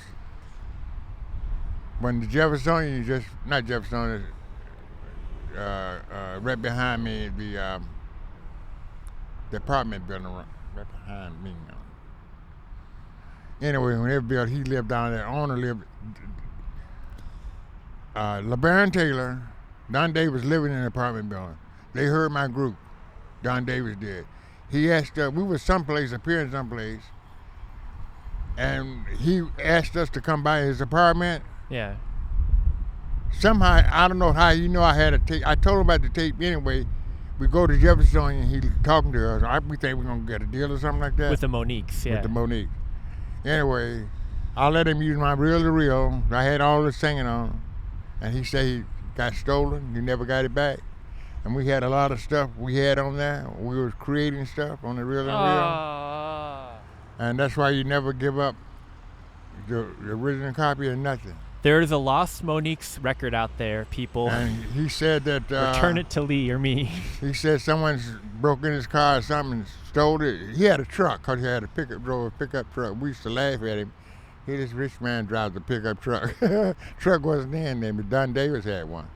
Man. But he had two banks, one on Greektown, Monroe, and one downtown. Man, I'll be right back. Mm-hmm.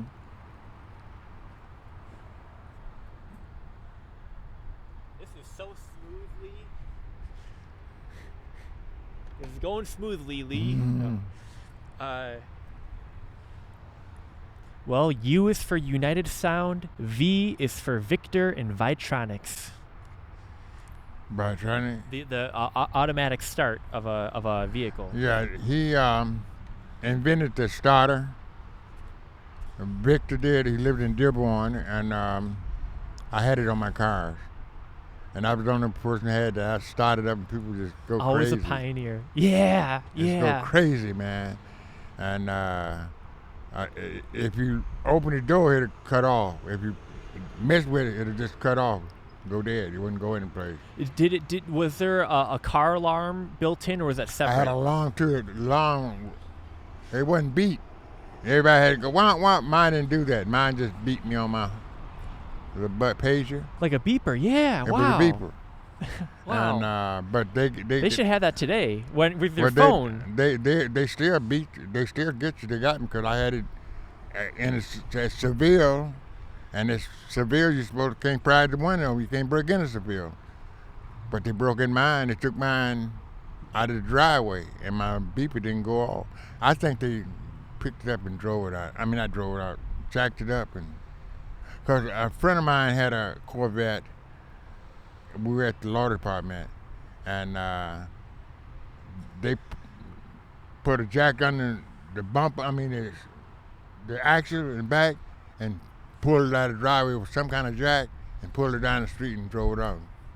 They can get you, man. Some kind of way they'll get you. Security. But now they got theater. a truck. They can pull right and put a chain to your truck and drive right to you. They don't have to go up in the driveway. You see? Or nowadays with those little GPS things, they'll put it on your car and follow you around until you're able to be robbed easily. Right, but they got to wait for you. That's why I don't want one. They can always fix it.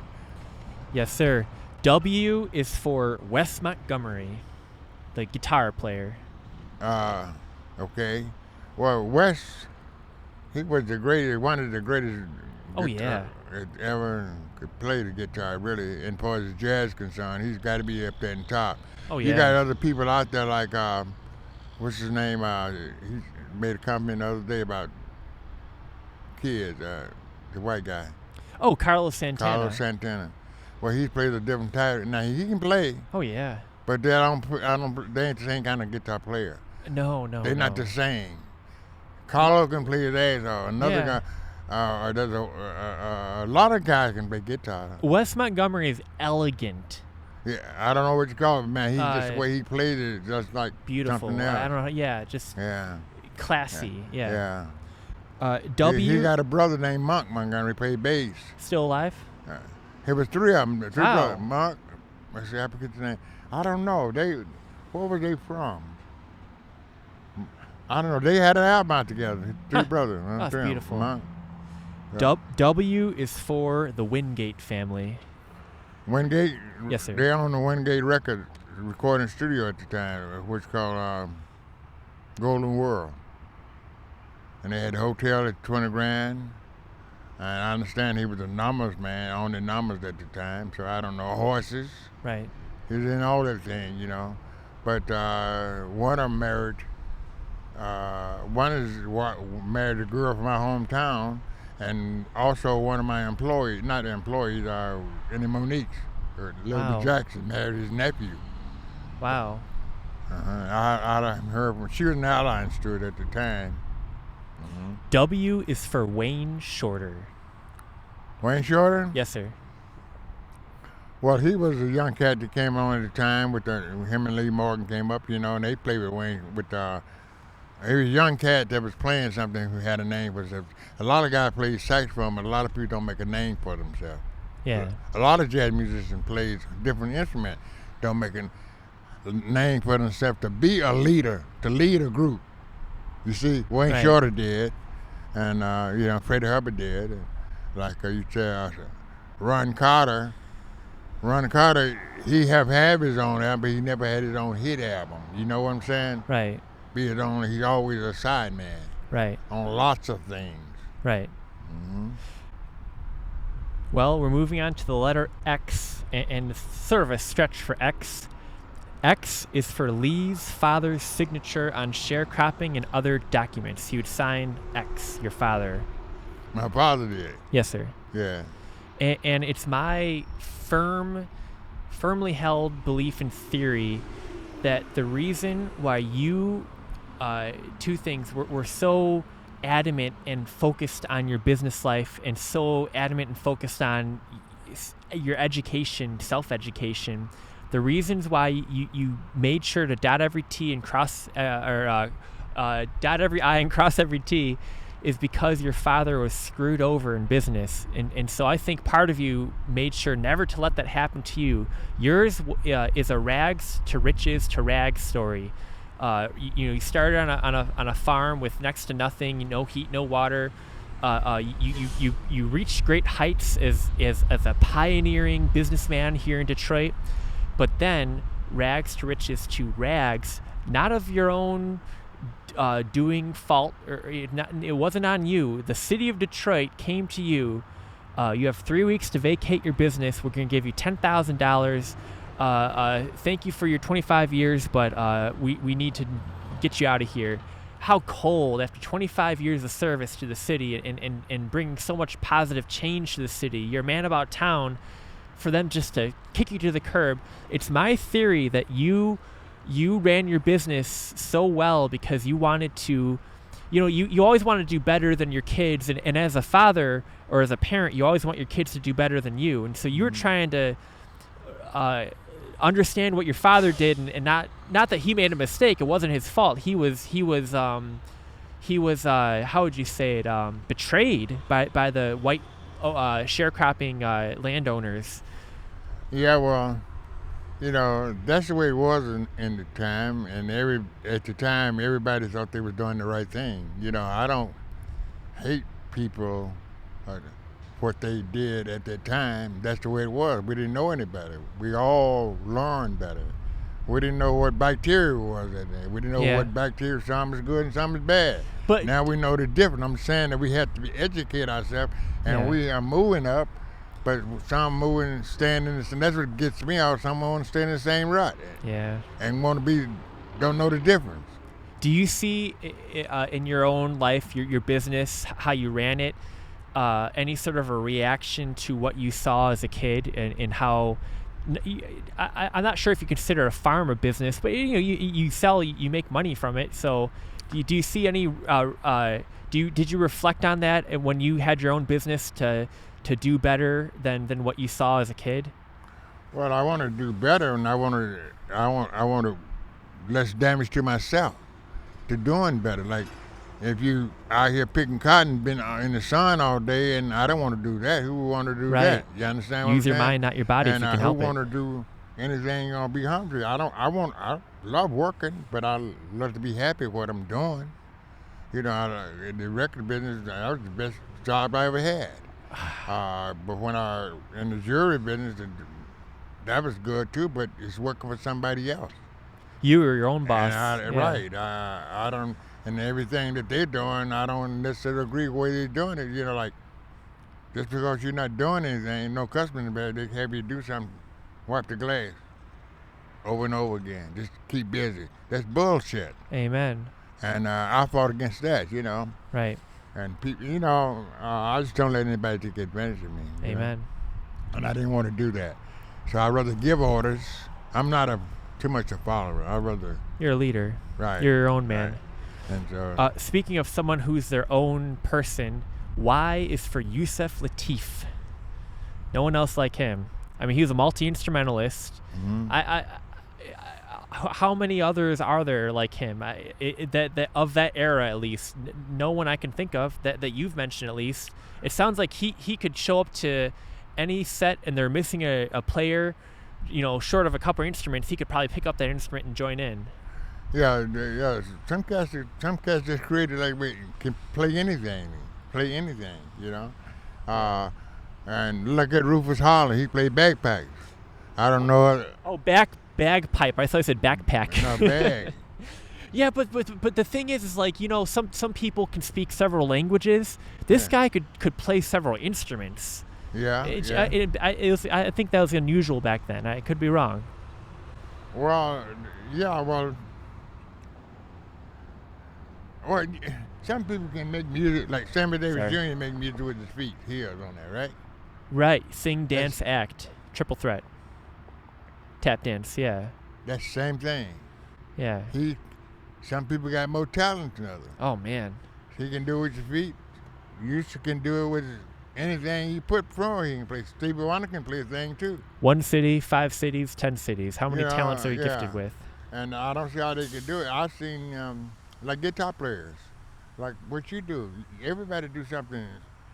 Hey, I'm telling you can play. Yeah. You might try. not play kind of stuff he's playing, No. or vice versa, but you can Right. play. That's all Yeah. I'm saying. And if you like what you're playing, you're doing good at it. That's how come out. You keep it in tune, Yeah. make it do what you want it to do. Yeah. That's all you can try to do, hope to do. See? And some people can find what you're doing is beautiful, and some people don't like it. Yeah, and I hope the people that find it beautiful do so while I'm alive, in a Well, way that will enrich me. Well, that's what that's what we all trying to do. Right. Don't take one. That's like me. We don't know what happens. Some person might just see one and take it to another level, and then take everything that you've done and recreate that and put it into something else. Well, Look how Eddie Murphy did the animals, Dr. Doolittle. and look how they got dogs now, mechanic dogs, Yeah. like people, right? Yeah, Boston Dynamics, other companies, yeah. Yeah, I'm just still saying they firms. call them robots. Right.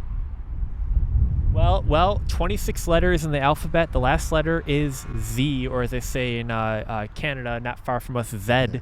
In fact, I think I could probably see Canada from here if I stand up, because we're right by the Detroit River. Z, we already started with it. We're going to end with it. End like we began. Z is for Zolkowers. Zolkowers. Yes, sir. Yeah, I'll never forget Zolkowers because Zolkowers got me to the next passion. Yes, sir. See, somebody can go back and hate their job like that. You dig what I'm saying? Yeah, be bitter, But if I hadn't came to Zolkowers, I wouldn't have been here. right? If I hadn't came to Detroit, I wouldn't have been here. It's a lot of things. The sine qua non of your journey. So, one of them, never had to say you're sorry. right? Always make positive out of anything you do. That's what I try to do. Amen. That's what Trump does too. You Right. said mugshot?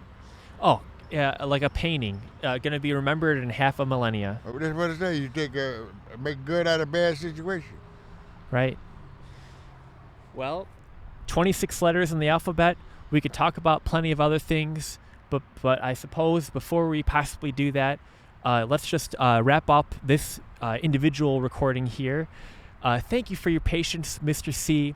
It's a little chilly out. It's August 30th, Wednesday, August 30th, 2023, Anno Domini, in the year of our Lord, here in Corktown, Detroit, Michigan, USA. Behind us is Michigan Central Station, the grand, great train station here in Michigan, bought by Ford Motor Company. They're fixing it up as we speak, in fact. And they're fixing up the lawn during most of our conversation, but it's a good thing. I like the positive turns this Motor City can take once in a while. Unfortunately, not enough. But before we leave this individual recording, and I already had to say it in the first half of this, but I'm going to have you say it again. Would you please leave the folks at home with a piece of wisdom? Wisdom for the folks at home. There's so many things I wish I could say, but if just do one thing, do unto others, and you wish be done to you. If you just do that, that would be great. Wise words. Thank you, Mr. DeC. Thank you, man. All right. Thank you. I love you. Love you too.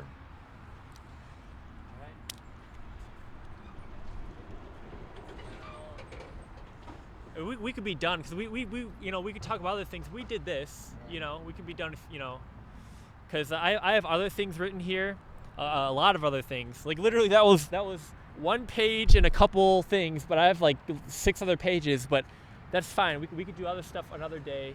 Okay. Thank you so much, Mr. C. Hey, thank you, man. This was smooth. I'm gonna fix up that jacket. I'll bring it back to you. Okay, man. I'm gonna pay you for it. Oh, don't you? You know If you want, yeah, sure. remember I got this right here. The flight.